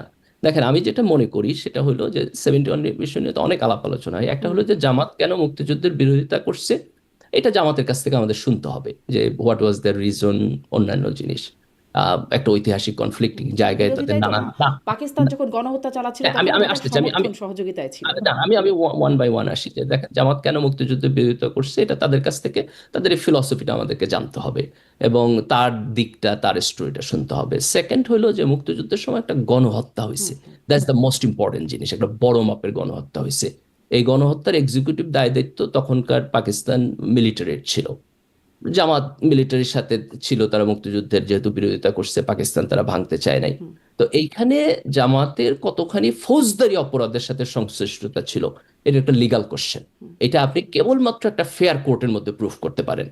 তো এখন দেখেন দুইটা জিনিস হয়েছে। একটা হচ্ছে যে তাদের এই বিচারটা কখনো হয় নাই, শেখ মুজিবুর রহমানের বিচারটা করেন নাই, তারপরে জিয়াউর রহমান এসে বিচারটা করেন নাই। আপনি বিচারটা করলেন কত বছর পরে? 50 বছর পরে বিচারটা করলেন, এবং সেই বিচারটাকে ফেয়ার করলেন না, করলেন না, আপনি করলেন পলিটিক্যালি মোটিভেটেড। এখন আপনি বলেন এই হুইলটা আপনি কিভাবে আবার পিছনের দিকে নেবেন? হাউ? আমাকে একটা প্র্যাগমেটিক ওয়ে দেন। আপনি যদি এই কথা বলেন আমি তার আবার বিচার করব, তাহলে এটা এটা কি একটা না, ফান? না, এটা এটা আবার কি হয়? আমাকে বিচার বলেন। তো আর যে নিশ্চয়ই আপনি বলেন বারবার। যে হাসিনা বিচার ঠিক মতো হয় নাই, আমি আবার একটা ট্রাইব্যুনাল বিচার করবো, তার মানে কি আপনি আপনি কতবার তাকে ট্রায়ালের মধ্যে নেবেন? How is it possible? তাকে এরপর না, তো ব্যক্তিকে জেনারেশনে বলছি থাকবে না, না। ধরেন ব্যক্তিকে না, এনারা যদি যুদ্ধাপরাধী না হয়ে থাকেন তাহলে যুদ্ধাপরাধী কারা? মানে দেখেন, কমান্ড তো তখন পাকিস্তান আর্মির ছিল। আপনি তো জামাতের মেইন স্ট্রিম জায়গায় আইনা এই কোশ্চেনটা করতেই পারেন না। তার কারণ হলো উনি তো কমান্ড স্ট্রাকচারে ছিল না, কমান্ড স্ট্রাকচার পাকিস্তান সহযোগী, আর্মির। সহযোগী। কোশ্চেনটা হলো যে কোশ্চেনটা হলো পাকিস্তান আর্মির কমান্ড স্ট্রাকচারের সাথে ওনাদের অ্যাফিলিয়েশন কতখানি ছিল, কোন ডিসিশন ওনারা ইনফ্লুয়েন্স করছেন, কোনটা ওনারা নিজেরা নিচ্ছেন, অথবা কোন জায়গায় ওনার ওনার পারফেক্ট ইনভলভমেন্ট ছিল, যে ইনভলভমেন্টটা ক্রিমিনাল লায়াবিলিটি তৈরি করে। তো সেই প্রশ্ন যদি আপনি তুলতে চান, তার তো একটা লিগাল, কিন্তু আমরা তো এটা তুলি নাই, তাই না? মানে দেখেন, বাংলাদেশ স্বাধীন হওয়ার পর শেখ মুজিবুর রহমান এটা করেন নাই, জিয়াউর রহমান ক্ষমতায় সেটা করেন নাই, আওয়ামী লীগ অনেক পরে এসে করছে, সেটা আনফেয়ার ওয়েতে করছে। এখন আমি আমি জানি না, দেখেন, আমি very fair and open to that question, কিন্তু আপনাকে তো একটা জাস্টিসের মধ্যে আসতে হবে, তাই না? এবং সেই জাস্টিসে এখন যে কোনো কোশ্চেন তোলার আগে তো আপনাকে তুলতে হবে যে আওয়ামী লীগ এই ট্রাইব্যুনালে যদি অন্যায় করে, তাহলে আমি সেই অন্যায়ের কম্পেনসেশন কিভাবে দিব, সেই প্রশ্ন তো আপনার তুলতে হবে, তাই না? আপনি তো কোনো ইনজাস্টিসের পক্ষে আচ্ছা, দাঁড়াইতে পারেন না। এটা তো না, দেখেন, আপনি 50 দুইটা বছর। ইনজাস্টিস, হ্যাঁ, দেখেন দুইটা ইনজাস্টিস আমাদেরকে একই সাথে আইডেন্টিফাই করতে হবে। 71 সালে আমাদের এখানে একটা গণহত্যা হয়েছে, আপনি কোনোভাবে গণহত্যার পক্ষে দাঁড়াইতে পারেন না। এই গণহত্যার সাথে যদি কোনো অ্যাফিলিয়েশন থাকে, তার তার বিচারের জায়গায় আসতে হবে। যেই মানুষগুলো মানে অ্যাটলিস্ট মোরালি, যেই মানুষগুলো এই সময় আপনার হচ্ছে অন্যায় অত্যাচারের মধ্যে পড়ছে, যাদের বাপ মা ভাই বোন মারা গেছে, যারা এখান থেকে ধরেন যে আপনার ইন্ডিয়া যাইতে হয়েছে শরণার্থী হয়ে, তাদের একটা নাইট মেয়ার গেছে তাদের জীবনে, তাদের এই অভিজ্ঞতা এবং চিন্তার প্রতি আপনি ইনসেনসিটিভ থাকতে পারেন না। এটা হচ্ছে একটা দিকের জাস্টিস।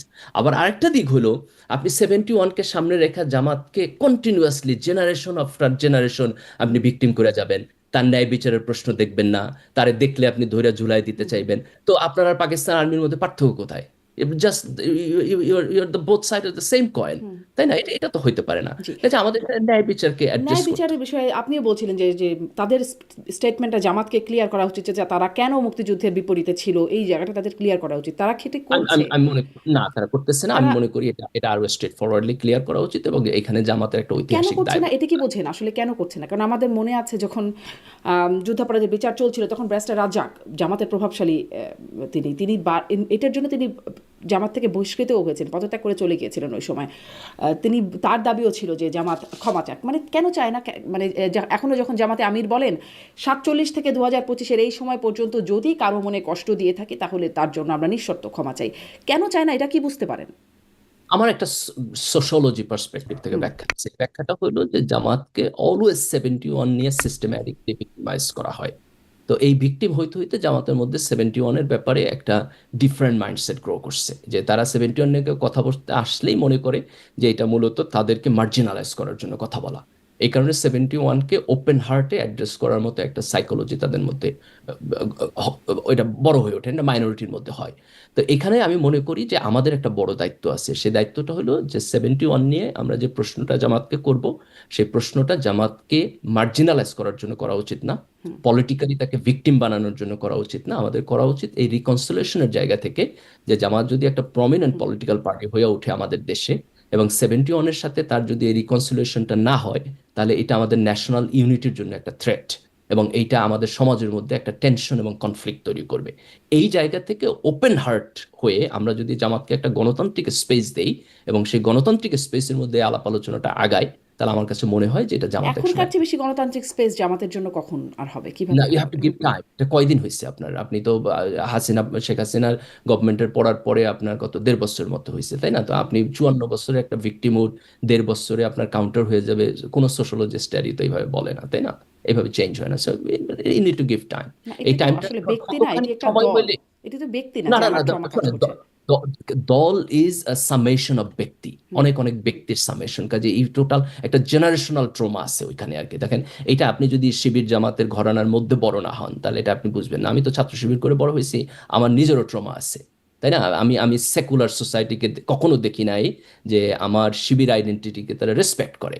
আমি দেখছি যে সে 71-এর কোশ্চেন তুইলা আমার নাগরিক অধিকারকে হরণ করে। তো আমি যখন ছোটবেলা থেকে এরকম একটা সমাজের মধ্যে বড় হই, যে সমাজ আমার নাগরিক অধিকারকে রেসপেক্ট করে না, তাহলে তখন এটা আমার কি মধ্যে এত একটা কঠিন যেটা, কেন? তাহলে 71-এর জায়গাটা ক্লিয়ার করে, মানে সেটি বললেই তো আর সেই জায়গাটায় কোনো ক্ল্যাশ থাকে না, তাই না, না? এটা তো আপনি আপনার জায়গা থেকে দেখতেছেন, আপনি তো তার ট্রমা বুঝতেছেন না। আপনি যদি তার মানে এটা আপনার জায়গা থেকে কোশ্চেনটা করা খুব সহজ, কিন্তু জামাত কালেকটিভলি কেন অ্যাড্রেস করতেছে না, এটার জন্য আপনার এই 54 বছরের ট্রমা দেখতে হবে। আপনি তো ট্রমার মধ্যে বড় হন নাই, আর সো আর ইউ আর তাদেরও তো মানে ধরেন তারা যারা আসলে যে সত্যিই বিশ্বাস করে সেই মুক্তিযুদ্ধের সেই লিগ্যাসিটা বহন করছে, তাদের পূর্বপুরুষ বা তারা সেই ট্রমায় যারা আছে, যে এভাবে গণহত্যা হয়েছে, এত এত মানুষ কে হত্যা করা হয়েছে, তার সাথে যখন তারা এভাবে করে সংযুক্ত করে, তাহলে এখানে ইউনাইটেড হওয়ার সুযোগটা কোথায়? আলাপ আলোচনা হইতে হবে। দেখুন, এগুলো নিয়ে খুব ভালো ভালো একাডেমিক স্টাডি আছে, যে একটা সমাজের মধ্যে যখন দুইটা পোলারাইজড গ্রুপ দুই ধরনের ট্রমার মধ্যে থাকে, আমরা কিভাবে তাদেরকে এক জায়গায় নিয়ে এসে একটা ব্রিজিং করতে পারি। এটা আপনার এক্সপার্টদের কাছ থেকে শুনতে হবে। ধরেন, এই যে ট্রুথ এবং রিকনসিলিয়েশন সমাজের মধ্যে, এটা যেমন তো এই আমার পরিচিত একজন রিকনসিলিয়েশনটা কি আছে। আওয়ামী লীগের সাথে এখন সম্ভব না? মানে আওয়ামী লীগ যে অন্যায় অত্যাচার বা যা অপকর্মগুলো যেগুলো করে গেছে, কারণ ধরেন সব মানবাধিকার সংস্থা, এমনকি জাতিসংঘ তাদের যে রিপোর্ট দিচ্ছে যেখানে তারা আওয়ামী লীগকে চিহ্নিত করছে এইসব অপকর্মের সাথে বা হত্যার সাথে, তারাও বলছে যে নিষিদ্ধ করার বিষয়টা না, তারা বলছে। দেখেন, এই এই রিকনসিলিয়েশন আওয়ামী লীগের সাথেও আমাদের করতে হবে। এই রিকনসিলিয়েশন আওয়ামী লীগের সাথে আমাদের করতে হবে, কিন্তু এটা হচ্ছে আওয়ামী লীগের বিচার প্রক্রিয়াটা শেষ হওয়ার পরে। এবং হচ্ছে আওয়ামী লীগের দিক দেখেন, আওয়ামী লীগের দিক থেকে যদি আপনি দেখেন, তারা এখনো জুলাই অভ্যুত্থানকে, এই জুলাইয়ের যারা অভ্যুত্থান করছে তাদেরকে তারা জুলাই সন্ত্রাসী বলে। তারা এখনো এটাকে অ্যাকনলেজ করতেছে না। আপনি যদি খুব শর্ট টার্মের রিকনসিলিয়েশনের দিকে যান, তাহলে তো সে আপনার বলবে আপনি পুরাই অবৈধ, এখন পর্যন্ত হাসিনা এখানে বৈধ সরকার। আপনি রিসেন্টলি গতকালকেও দেখছেন ঢাকা শহরে কতগুলো বাসে আগুন দিছে, তারা এখনো সন্ত্রাসী কার্যকলাপের মধ্যে আছে। এর আগে আপনি দেখেন গোপালগঞ্জে যখন এনসিপির ছেলেরা গেল, তখন সেখানে তারা ভায়োলেন্স করছে। তো আওয়ামী লীগ তো এখনো একটা স্ট্যান্ডার্ড পলিটিক্যাল প্রসেসের মধ্যে নাই। তারা তো এই ভায়োলেন্স কারণে না করে তারা এখন কি করবে? তাদের কি কিছু করার মতো সুযোগ আছে দেশে? কারা যারা মানে আওয়ামী লীগের আওয়ামী লীগ, চুরি আমি করতে, বলছি তারা ডাকাতি তো করতে চোরাগোপ্তা নানান রকম কাজ করতে হবে তাদেরকে, কেন? যদি তারা এখন পলিটিক্যালি কি করতে পারে দেশে? কোথাও সভা সমাবেশ মিছিল কিছু করতে পারবে?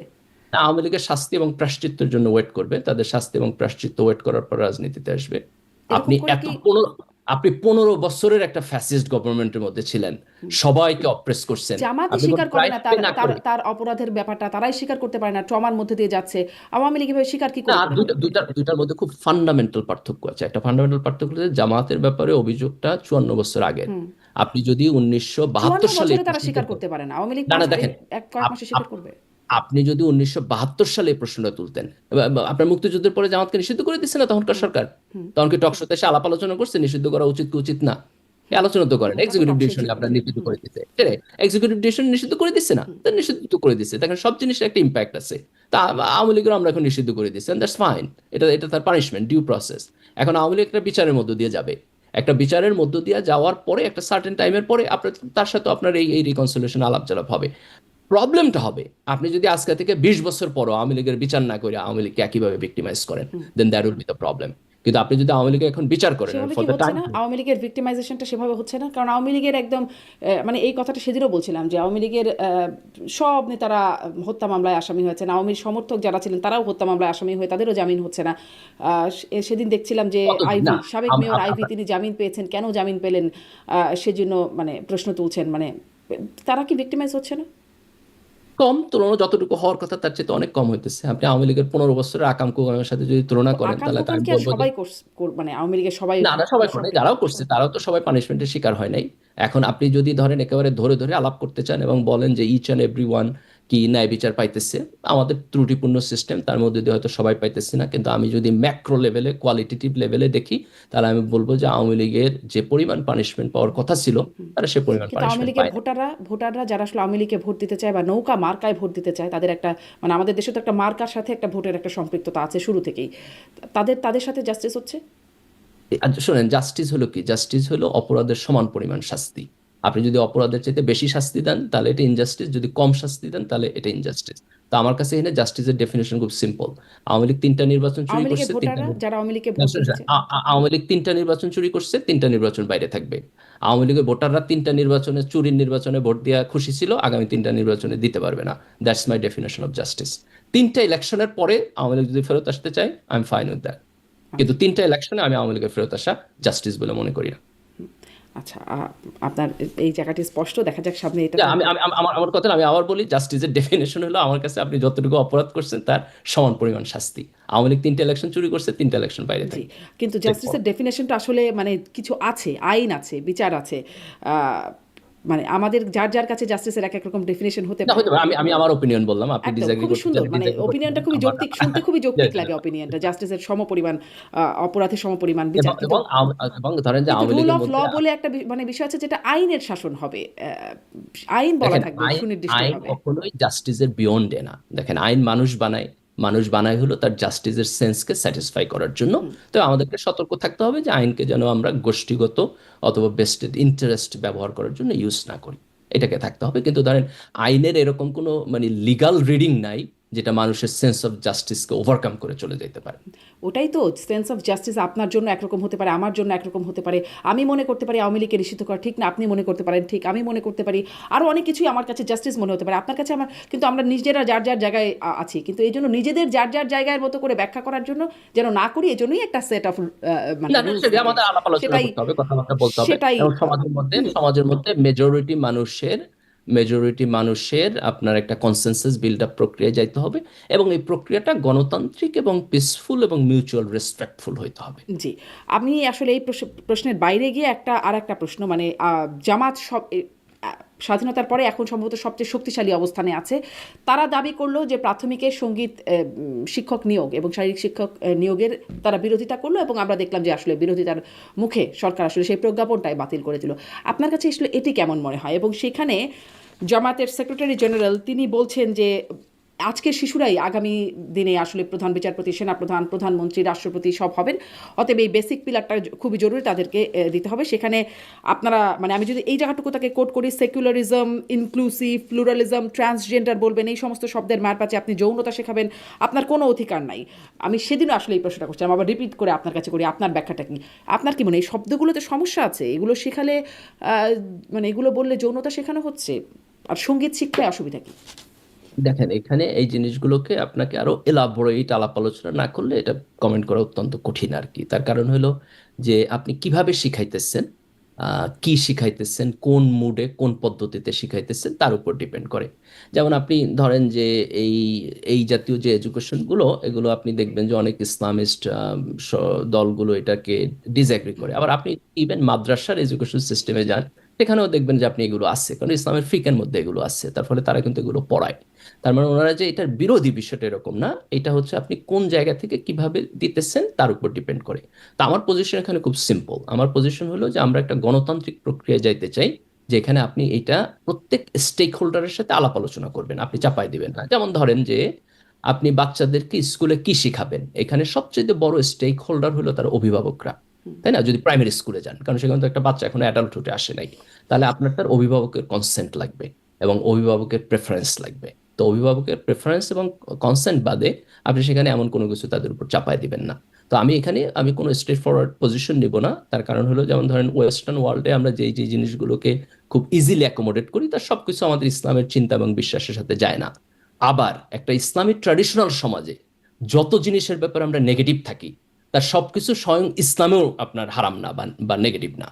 কাজে এই জিনিসটাকে আমাদের একটা এক্সপার্ট এবং গণতান্ত্রিক লেভেলের আলাপ আলোচনার মধ্যে আনতে হবে। কিন্তু কোথায় তা হলো? জামাত চাপ দিল, বলল যে এরকম যদি হয় তাহলে কঠোর আন্দোলন গড়ে উঠবে, এবং তারপর সরকার সেটা থেকে সরে আসলো, এই প্রজ্ঞাপন থেকে। দেখেন এখন এই সরকারের তো একটা ডিফারেন্ট প্রায়োরিটি আছে, তাদের তো এখানে একটা গণতান্ত্রিক আলাপ আলোচনার জায়গা নাই। তো আমার তাহলে মনে হয় জামাত যে কেন চাপ দিচ্ছে এই প্রসঙ্গে, আপনার কি না, মনে হয়? যেহেতু আলাপ আলোচনার জন্য যথেষ্ট জায়গা নাই, কাজে এখন তো আপনি আলাপ আলোচনা না করে এটা এক্সিকিউটিভ ডিসিশনে বাস্তবায়ন করার চাইতে এটা পোস্টপোন করে রাখা ভালো। সঙ্গীত শিক্ষক তারপর নিয়োগ আপনি দিলে সেটা ইসলাম বিরোধী হয়ে যাচ্ছে। না, আমি আপনাকে তো এই কনক্লুশনে যাচ্ছি না। তার কারণ হলো এখানে আপনি কিভাবে ইমপ্লিমেন্টেশন করবেন, কি গান শেখাবে, কিভাবে শেখাবে, এই টোটাল প্রসেসটাকে যদি আপনি লে আউট না করেন, তাহলে আপনি কোনো কনক্লুশনে যাইতে পারবেন না, যেটা ইসলামের সাথে যায় না কনফ্লিক্ট করে। এটা আপনি কোনো জায়গায় যাইতে পারবেন না। তাই আমি মনে করি যে এটা শর্ট টার্মে এটাকে আপনি সলিউশন করতে পারবেন না। ইউ নিড টু ডিসকাস মোর। যত স্টেক হোল্ডার আছে তাদের সবার সাথে আলাপ আলোচনা করতে হবে।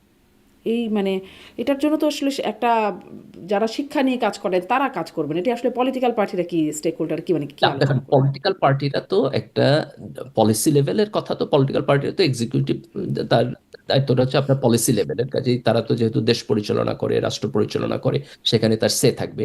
কিন্তু এখানে যত স্টেক হোল্ডার আছে, বিশেষ করে আপনি অভিভাবকদের প্রেফারেন্স আপনার এখানে নিতে হবে, যারা শিক্ষাবিদ আছে তাদের প্রেফারেন্স নিতে হবে, রাজনৈতিক দলের সাথে আলাপ আলোচনা করতে হবে। কাজে আমার কথা হলো একটা একটা সুস্থ এবং সুষ্ঠু আলাপ আলোচনার মধ্য এখন যে দিয়ে আপনি বলছেন বাস্তবায়ন আপনারা করতে যে নৈতিক, মানে জামাত বলছে নৈতিকতা শিক্ষক নিয়োগ দিতে হবে, এখন নৈতিকতা কি সেটা নিয়েও তো তাহলে অভিভাবকদের সাথে কথা বলতে হবে। নৈতিকতা যেই ডেফিনেটলি, বিষয়ে আপনি নৈতিক, ডেফিনেটলি। হ্যাঁ। আমি আমি মনে করি আপনি যদি ইসলামী শিক্ষা ধরেন, যে জামাত একটা ইসলামিক পার্টি, তো জামাত তো চাইবে সেখানে হচ্ছে ইসলামী নৈতিক এডুকেশন সিস্টেম থাকুক আর কি, তাই না? সেটা অভিভাবকদের সাথে আলাপ করতে হবে। আপনি অভিভাবকের সাথে আলাপ না করে দিতে পারবেন না। তাহলে অন্য সেম আরো সেম অন্যান্য রুল ধর্মের শিক্ষার্থীরা। এক্স্যাক্টলি। এবং এবং দেখেন যে সেখানে আপনার আরেকটা রুল রাখতে হবে, সেটা হলো যত যত আপনি যদি মানে অপশন দিয়ে অ্যাকোমোডেট করতে পারেন, তাহলে আপনি বাধ্যতামূলক চাপাই দিবেন না। যেখানে আপনার মানে আমরা যতক্ষণ পর্যন্ত মানুষের অপশনকে অ্যাকোমোডেট করতে পারবো, ততক্ষণ পর্যন্ত তার অপশনকে অ্যাকোমোডেট করার প্রসেসেই আমার প্রথমে যাইতে হবে। তারপর আপনি বাধ্যবাধকতা যাবেন, বাধ্যবাধকতা না দিতে পারলে আপনি বাধ্যবাধকতা দিবেন না। আপনি দ্যাট বলছেন শুড। মাদ্রাসায় ওগুলো শেখানো হয়, মানে কি এই বিষয়গুলো সম্পর্কে একটু স্পষ্ট মানে যেই শব্দগুলোর কথা উনি বিশেষ করে মানে একদম উল্লেখ করছেন, কোট করলাম একটু আগে, সেকুলারিজম, ইনক্লুসিভ, প্লুরালিজম, ট্রান্সজেন্ডার, এগুলো মাদ্রাসাতেও এগুলো না, না, শেখানো না, আমি হয়। এই শব্দগুলোর ব্যাপারে বলতেছি না। আমি বলতেছি যে আপনি নারী পুরুষের ইন্টারাকশনের সাথে রিলেটেড যে জিনিসগুলো আমরা সাধারণত বলি, যে আপনার বয়ঃসন্ধিকালে আসলে পরে বা অন্যান্য সময় আমাদের এডুকেশন সিস্টেমে আসা দরকার, যেটা ধরেন যে ওয়েস্টে একটু ডিফারেন্ট ওয়েতে আছে। আমি বলতে চাইতেছি যে এটার একটা ইসলামিক ভার্সন ইসলামিক দুনিয়াতেও আছে। তো আপনি সেটাকে ধরেন যে কিভাবে আরো বেটার ওয়েতে আনা যায়, সেটা আলাপ আলোচনার মধ্য দিয়ে গেলে আমরা এটাকে জি, ওইখানে আপনি এখানে। বারবার আলাপ আলোচনার উপরে কিন্তু জোর দিচ্ছেন। কিন্তু দেখেন এখানে আপনাকে আমি আলাপ আলোচনার উপর জোর দিতেছি। আমি দুইটা প্রিন্সিপাল এখানে বলবো। একটা প্রিন্সিপাল হলো যে মুসলিম মেজরিটি কান্ট্রি একটা ডিফারেন্ট মোরাল ভ্যালুজ আছে, এটা আপনি অন্যদের সাথে মিলবে না, ওয়েস্টের সাথে মিলবে না। ভিন্ন ভিন্ন সমাজের ভিন্ন ভিন্ন পার্সপেক্টিভ থাকে। তো আপনি যখন আমাদের দেশে পলিটিক্যাল সিস্টেম ডেভেলপ করবেন, তখন আমাদের মোরাল ভ্যালুজের উপরই হবে। কাজে এটাকে আপনি আরেক জায়গা থেকে ইম্পোর্ট করার কোনো প্রয়োজন নাই। That's point number one. Point number two হলো যে গণতান্ত্রিক প্রক্রিয়ার একটা ফান্ডামেন্টাল কি, ফান্ডামেন্টাল হলো যে আমি আমার থট, আমি আমার মন চাইছে বলে আমি আপনার উপর চাপাই দিব না। আমি এটা আলাপ আলোচনা করে সংখ্যাগরিষ্ঠ মানুষের কনসেন্ট নিয়ে তাদেরকে অ্যাকোমোডেট করে তারপর আমি এখানে করব। সো এই প্রসেসটা আমাদেরকে ফলো করতে হবে। তো আমরা যদি এই দুইটা জায়গায় তা এগ্রি করি, আপনারা মানে জামাত কি চাপাই দিল না, মানে সঙ্গীত শিক্ষার একটা সেক্টর তৈরি হচ্ছিল, শিক্ষক নিয়োগ দেওয়ার প্রক্রিয়া ছিল, না জামাত চাপায় দেয় না এসব বলে জামাত এটা হবে না এবং হলো না। না, দেখেন জামাত তো হবে বলে চাপায় দেয় নাই, তারা বলছে যে এটা এখন বন্ধ রাখেন, আলাপ ইসলাম আলোচনা করে বিরোধী, পরে দেখেন। ইসলাম বিরোধী ইসলাম বলছে। বিরোধী। তারা ইসলাম বিরোধী বলে মনে করছে, এখন তার মনে করাটা ইসলাম বিরোধী কিনা এটা তো আলাপ আলোচনা না। যেমন জানা, আপনি যদি আমাকে বলেন যে এটা ইসলাম বিরোধী কিনা, আমি আপনি উত্তর দিতে পারবো না। কেন উত্তর দিতে পারবো না? আমি এটা ডিটেল জানি না। আপনি এখানে কিভাবে নিয়োগ দিবেন, কি গান শেখাবে, কিভাবে শেখাবে, কয়টা ক্লাস হবে, ক্লাস ঠিক আছে কিনা, অভিভাবকদের সেখানে আপনার সাবস্ক্রাইব করার অপশন থাকবে কিনা, এই ডিটেলসগুলো আমি না জানলে তো আমি বলতে পারবো না। তো আমি আমি ব্লাইন্ডলি এটা হও বলবো না, নাও বলবো না, আমি বলবো আগে আমার সাথে আলাপ করেন। আচ্ছা আচ্ছা। আর এই এই বিষয়গুলো কি শেখানো উচিত? সেকুলারিজম, ইনক্লুসিভনেস, প্লুরালিজম, ট্রান্সজেন্ডার, এই বিষয়গুলো সম্পর্কে ধারণা দিলে কি শুধু সমস্যা আছে? এটাও আপনাকে ব্যাখ্যা করতে হবে, আপনি সেকুলারিজম বলতে কি বুঝেন। আপনাকে ব্যাখ্যা করতে হবে যে ধরেন যে আপনি ট্রান্সজেন্ডার কোন ক্লাসে কি লেগা শিখাইবেন, আপনার আপনার এখানে টার্গেটটা কি। তো আপনি যদি আমাকে প্রত্যেকটা শব্দ ধরে ধরে ফিলসফি এবং তার ইমপ্লিমেন্টেশন প্রসিডিউর না বলেন, তাহলে আমি তো ইয়েস নো কিছুই বলতে পারবো না। এগুলো শিখিয়ে নাকি সমাজে অপরাধ বাড়ছে, মানে ওই সেমিনারটা আপনি দেখেছেন কিনা আমি জানি না। না, আমি ইসলাম আমি আমি আমি আমি আমি দেখি নাই, কিন্তু ধরেন কিছু কিছু জিনিসের কনোটেশন আছে আমাদের সমাজে যেটা নেগেটিভলি দেখা হয়, এবং এটা এটা রাইট। ইসলামিক ইসলামিক ভ্যালুজ অনেক ওয়েস্টার্ন ভ্যালুজের সাথে কন্ট্রাডিক্ট করে। এখন আপনি যেই জিনিসগুলোর, এবং এবং এবং খুব ইন্টারেস্টিং জিনিস, ধরেন যে এগুলো ওয়েস্টের মধ্যেও কনফ্লিক্ট করে, মানে ওয়েস্টের মধ্যেও যে এটা সবাই অ্যাগ্রি করে বিষয়ের মধ্যে এরকম না। আপনি তো আমেরিকাতে রিসেন্ট ডেভেলপমেন্টের অন্যান্য জিনিস দেখতে পান। আপনি যদি ডেমোক্র্যাট এবং রিপাবলিকান দুইটা পার্টির মধ্যে দেখেন, মোরাল ভ্যালুজের ক্ষেত্রে তাদের একজনের সাথে আরেকজনের হিউজ ডিসএগ্রিমেন্ট আছে, তাই না? তো ওয়েস্টের সমাজের মধ্যেও এই ডিসএগ্রিমেন্ট আছে, আমাদের সমাজের সাথেও ওয়েস্টের অনেকখানি পার্থক্য আছে। তো সেই জায়গায় আপনি ওয়েস্টের কোনো মোরাল ভ্যালুসকে রাইট মনে কইরা সেটাকে আমাদের সমাজের উপর চাপায় দেওয়ার কিছু নাই। কিন্তু আমাদের সমাজের মধ্যে যে জিনিসগুলোকে আমরা মনে করব যে প্রয়োজন, অথবা মনে করব যে এখন যেটা আছে সেটা ঠিক নাই, সেটার একটা গণতান্ত্রিক গণপরিসরের মধ্যে আমাদেরকে ডিটেলস আলাপ আলোচনার মধ্যে যাইতে হবে। আলাপ আলোচনা আলাপ করতে হবে। আলোচনার মধ্যে নাই না, এটাকে বলাটাও প্রবলেমেটিক, না বলাটাও প্রবলেমেটিক। জি, আপনি মানে মাদ্রাসা শিক্ষার কথা বলছিলেন, সেখানে তো আসলে এগুলো মানে আমি ওই সেমিনারটার কথা বিশেষ করে দেখছিলাম, যেখানে সঙ্গীত শিক্ষা এবং শারীরিক শিক্ষার বিরোধিতা করে বক্তারা কথা বলছিলেন। তখন বলছিলেন যে এইসবের মাধ্যমে অপরাধ বাড়ছে, নাচ গানের মাধ্যমে সমাজে অপরাধ বাড়ছেন। একজন ইসলামিক বক্তা তিনিও বলছিলেন বিষয়টি। আমি আপনাকে ওটা পাঠিয়েও দেবো, মানে পুরো বক্তব্যটা আমি খুব আচ্ছা, না, দেখেন এটা মন দিয়ে কিন্তু খুব শুনছিলাম। আমি আসলে এটা বুঝতে চাচ্ছিলাম যে ধরুন মাদ্রাসাগুলোতে তো এগুলো শেখানো হয় না, এই বিষয়গুলো, বা গান নাচের বিষয় থাকে না, এই বিষয়গুলো থাকে না, বা এই শব্দগুলো সম্পর্কে এগুলো নিয়ে হয়তো পড়ানো হয় না সেখানে। কিন্তু যদি ধরেন আমরা একটু সার্চ করি, গুগল সার্চ করলেও ধরেন এখনও যদি আপনি সার্চ করেন বলাৎকার শব্দটা লিখে, দেখবেন মানে বেশিরভাগ ঘটনাই আসবে মাদ্রাসা শিক্ষাকে কেন্দ্র করে। কি সমস্যা হয়ে যায় সেই শিক্ষায় যে ওখানে এই ধরনের ঘটনা বেশি না, ঘটে? দেখেন এটা এটা আপনার খুবই লিনিয়ার কনক্লুশন আপনি হতে পারে। করতেছেন। জি। না, না, এটা খুবই লিনিয়ার কনক্লুশন করতেছেন। যে আপনি যদি প্রশ্নটা তুলতে চান যে একটা শিক্ষা ব্যবস্থার মধ্যে মোরাল পার্সপেক্টিভ কতখানি থাকলে পরে তার রিফ্লেকশন ওই জনগোষ্ঠীর আচার আচরণ এবং তার ক্রাইম স্ট্যাটিস্টিক্সে রিফ্লেক্ট করবে, তাহলে এটা আপনাকে আরো সিরিয়াসলি তুলতে হবে।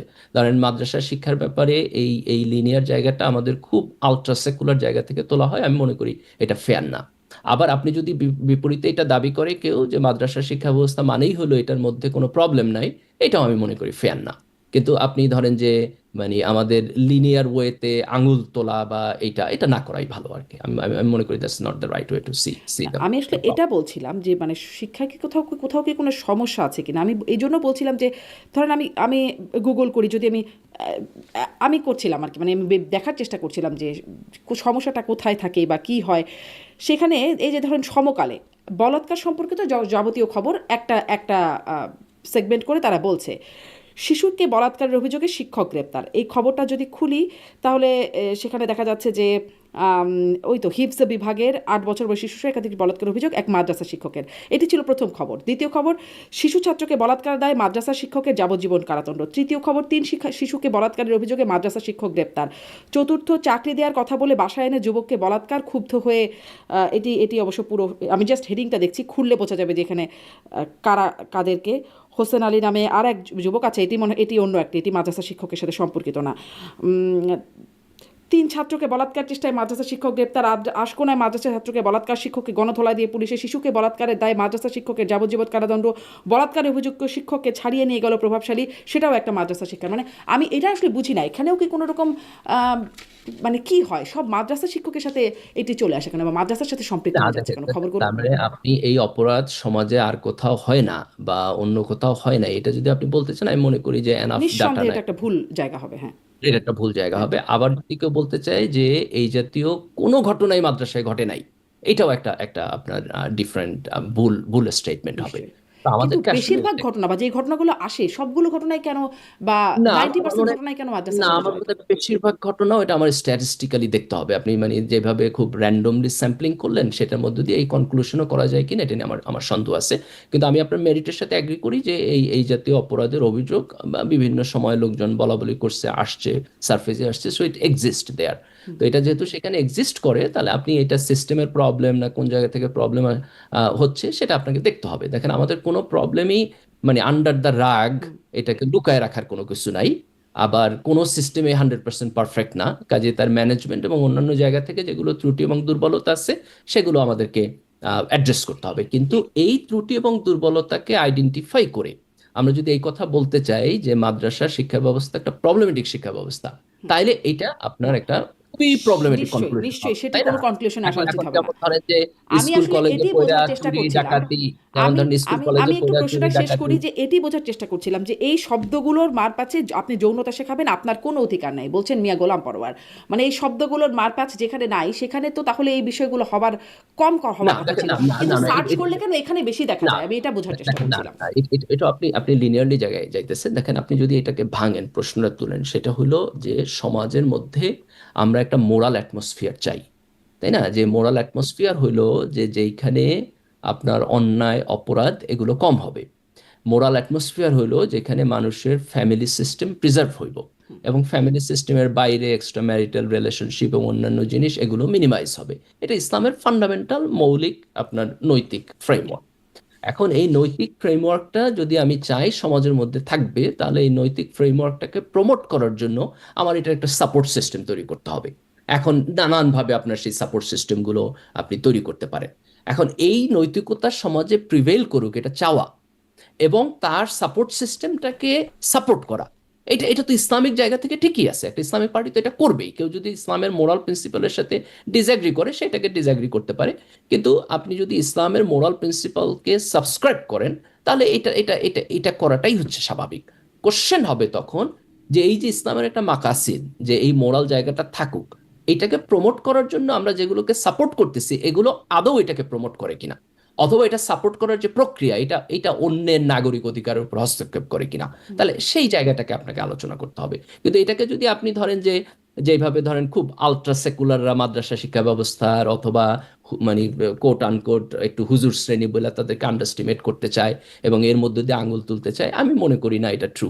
আপনি মানে একেবারে ফেয়ার অপশনে যদি আপনি দেখেন, মাদ্রাসা পড়া জনগোষ্ঠীরা অর্থনৈতিক কারণে, যেহেতু তারা সমাজের এলিট না, এই কারণে তাদের অন্যায় করার পরিমাণ এই সমাজে কম। জি, এই সমাজে যারা চুরি ডাকাতি বদমাইশি চুরি করে হাজার হাজার কোটি টাকা চুরি করতেছে, এগুলো সবই স্কুল কলেজ পড়ুয়া হচ্ছে আপনার উচ্চ শিক্ষিত লোকেরা করতেছে, এলিট লোকেরা করতেছে। তো আমার বোধ হয় যে যেই ওয়েতে আপনি এটাকে একটু লিনিয়ারালাইজ জায়গা থেকে জি, প্রশ্ন তুলতেছেন, সেদিন আমি এটা একটা রাইট না। ফেসবুকের এটা দেখছিলাম যে আপনি যেভাবে মানে ভাগ করে বলছিলেন সেটি দেখছিলাম, যে কার বক্তব্য সেটা ঠিক মনে করতে পারছি না, কিন্তু দেখছিলাম যে যারা হিন্দু, তারা হচ্ছে শুকর খান না, কিন্তু ঠিকই ঘুষটা খান। আবার যারা মুসলিম, যারা খুব মানে ধর্মীয় বিষয় নিয়ে বেড়ে উঠছেন, তারা হয়তো দুঃখিত, মানে উল্টা বললাম, হিন্দুরা গরু খান না কিন্তু ঘুষ খান, আবার মুসলমানরা তারা শুকর খান না কিন্তু ঘুষ খান। ঘুষ খাওয়ার ব্যাপারে সমান, মানে ধর্মীয় জায়গায় জায়গায় বিভিন্ন পার্থক্য আছে। দেখেন, এটা খুব ইন্টারেস্টিং একটা জি, জায়গা। তো এই জায়গায় ধর্মরে বোঝার যে প্রক্রিয়া, সে প্রক্রিয়াটা হলো আপনি ধর্মকে দুইটা জায়গা থেকে বুঝতে পারেন। একটা জায়গাটা হলো যে ধর্মের মধ্যে কিছু কিছু রিচুয়াল আছে, যেটাকে আমরা ইবাদত বলি। যেমন ধরেন যে সে নামাজ পড়তেছে, রোজা রাখতেছে, এটা হচ্ছে তার ইবাদতের জায়গা। আরেকটা হলো তার মুআমালাতের জায়গা। মুআমালাতের জায়গাটা হলো যেমন যে সে সত্য কথা বলে, মিথ্যা কথা বলে না, মিথ্যা সাক্ষ্য দেয় না, ঘুষ খায় না, চুরি করে না, অফিসে গেলে ফাঁকিবাজি করে না, তার প্রতিবেশী লোকদের ঠিকঠাক মতো টেক কেয়ার করে। এখন আপনি পারফেকশন হইলো যে একজন ব্যক্তির ইবাদত ভালো থাকবো, তার মুআমালাতও ভালো থাকবো, এটা হলো পারফেকশন। ইমপারফেকশন হইলো যে হয় কারো ইবাদত খারাপ কিন্তু মুআমালাত ভালো, অথবা মুআমালাত খারাপ কিন্তু ইবাদত ভালো। তো যখন একটা সোশ্যাল সিস্টেম খুব খারাপ থাকে, যেমন ধরেন যে একটা সোশ্যাল সিস্টেম চুরি ডাকাতি বদমাইশকে আপনার হলো এনকারেজ করে, তো ওই সমাজে আপনি বহু লোক পাইবেন যারা 5 ওয়াক্ত নামাজ পড়ে, লম্বা করে দাড়ি রাখে, সুন্দর করে জুব্বা পরে, কিন্তু তার লগে লগে ঘুষও খায়। আমি জানি না আপনার এক্সপিরিয়েন্স আছে কিনা, আমার এক্সপিরিয়েন্স আছে। আচ্ছা। আপনি মানে শিক্ষা বিভাগের অফিসে গেলে দেখবেন যে মানে বিশাল মানে তাকওয়া সম্পন্ন লোক দেখা মনে হইব তার দ্বারা, কিন্তু ঘুষ খাওয়ার সময় সে অটোমেটিকলি খায়। তো এই ডিকাপলটা একটা সমাজের মধ্যে হইতে পারে, যে একই সাথে সে ধর্মের রিচুয়াল পালন করতেছে কিন্তু ধর্মের এসেন্সে সে নাই। এখন এটাকে আপনি কিভাবে সমালোচনা করবেন? আপনি কি টোটাল ধর্মটাকে সমালোচনা করবেন? চাইলে আপনি করতে পারেন, এটা অনেকে সেকুলার জায়গা থেকে করে, কিন্তু ধর্মের মধ্য থেকেই তো আবার এটাকে জি। সমালোচনা করা যায়। আমি কারণ আসলে প্রথম ধর্ম তো অনেক কোথাও বলে না, বিস্তারিত ধর্ম তো আলোচনায় কোথাও যাওয়া বলে যাবে, না। খুব দারুণ লাগে এই বিষয়গুলো নিয়ে একটু মানে এরকম যৌক্তিক আলোচনা, এই প্ল্যাটফর্মটা খুব ভালো লাগে, কিন্তু আমরা অনেক সময় ধরে আলোচনা করছি, শেষও করতে হবে। মানে এখানে আসলে এসেন্সে না গিয়ে আমরা কেন এই সঙ্গীত শিক্ষা ইসলাম বিরোধী বলে সঙ্গীত শিক্ষাটাকেই বন্ধ করে দিলাম? আমি আসলে এই জায়গাটাই একটু প্রশ্ন করতে না, চাচ্ছিলাম। আমাদের এসেন্সে যাইতে হবে, এই জন্য আমি বলছি যে আমাদের এসেন্সে যাইতে হবে এবং আলাপ আলোচনা করতে হবে। কিন্তু দেখেন, ইসলামের একটা মোরাল ফ্রেমওয়ার্ক আছে। এই মোরাল ফ্রেমওয়ার্ক ইসলামের দিক থেকে আমরা ভায়োলেট করতে পারবো না, কাজে সেখানে আমাদের কিছু ফ্রেমওয়ার্ক আছে, এবং ইসলামের প্রত্যেকটা মোরাল ফ্রেমওয়ার্কের একটা মাকাসিদ আছে, একটা অবজেক্টিভ আছে, একটা কারণ আছে। কারণটা আমরা অনেক সময় হয়তো বুঝি না। তো অনেক সময় যেটা হয় যে এটা যদি আমি প্রপারলি না বুঝা ভুল ডিসিশন নেয়, আবার অনেক সময় হইতে পারে যে না, ইসলামের পজিশনটা হয়তো আমার সাথে মিলতেছে না, এটাও হইতে পারে। তো এটাকে যদি আমি একটা এক্সপার্ট আলাপ আলোচনার মধ্যে না নেই সমাজে, তাইলে এই জিনিসটা কোনোদিন সমাধান হবে না। তো আমার বোধ হয় যে আমাদের যে প্রক্রিয়ার মধ্যে দিয়ে যাইতে হবে, সেটা হলো খোলামেলাভাবে এটা নিয়ে আলাপ আলোচনা করতে জি। হবে। অনেক ধন্যবাদ। অনেকগুলো বিষয় আসলে সবগুলোর কনক্লুশনে এসে দাঁড়াচ্ছে, আলাপ আলোচনার ভিত্তিতে যেতে হবে। এটি আপনার পরামর্শ। দেখা যাক, যেটি নিয়ে আমরা শুরু করলাম, যেটি নিয়ে আমাদের এখন ইমিডিয়েট একটা ক্রাইসিসের জায়গায় তৈরি হয়েছে, জুলাই সনদ, সামনে নির্বাচন, সেখানে আলাপ আলোচনার মধ্যে দিয়ে হয় নাকি জামাতের পক্ষ থেকে যেটি বলা হচ্ছে আঙ্গুল বাঁকা করতে হবে, ঘি আমাদের লাগবে, সেই ঘি পাওয়ার জন্য আঙ্গুল বাঁকা করার পদ্ধতিতে যায়। আসলে সামনে কি হয় সেটি নিয়ে দেখার অনেক কিছু বাকি আছে। মির্জা গালিব, অনেক ধন্যবাদ। নিশ্চয়ই সামনে কি হয় সেটি নিয়েও আপনার সাথে কথা বলবার সুযোগ হবে। ধন্যবাদ যুক্ত হবার জন্য। জি, আপনাকেও ধন্যবাদ। জি, থ্যাংক ইউ। দর্শক ধন্যবাদ।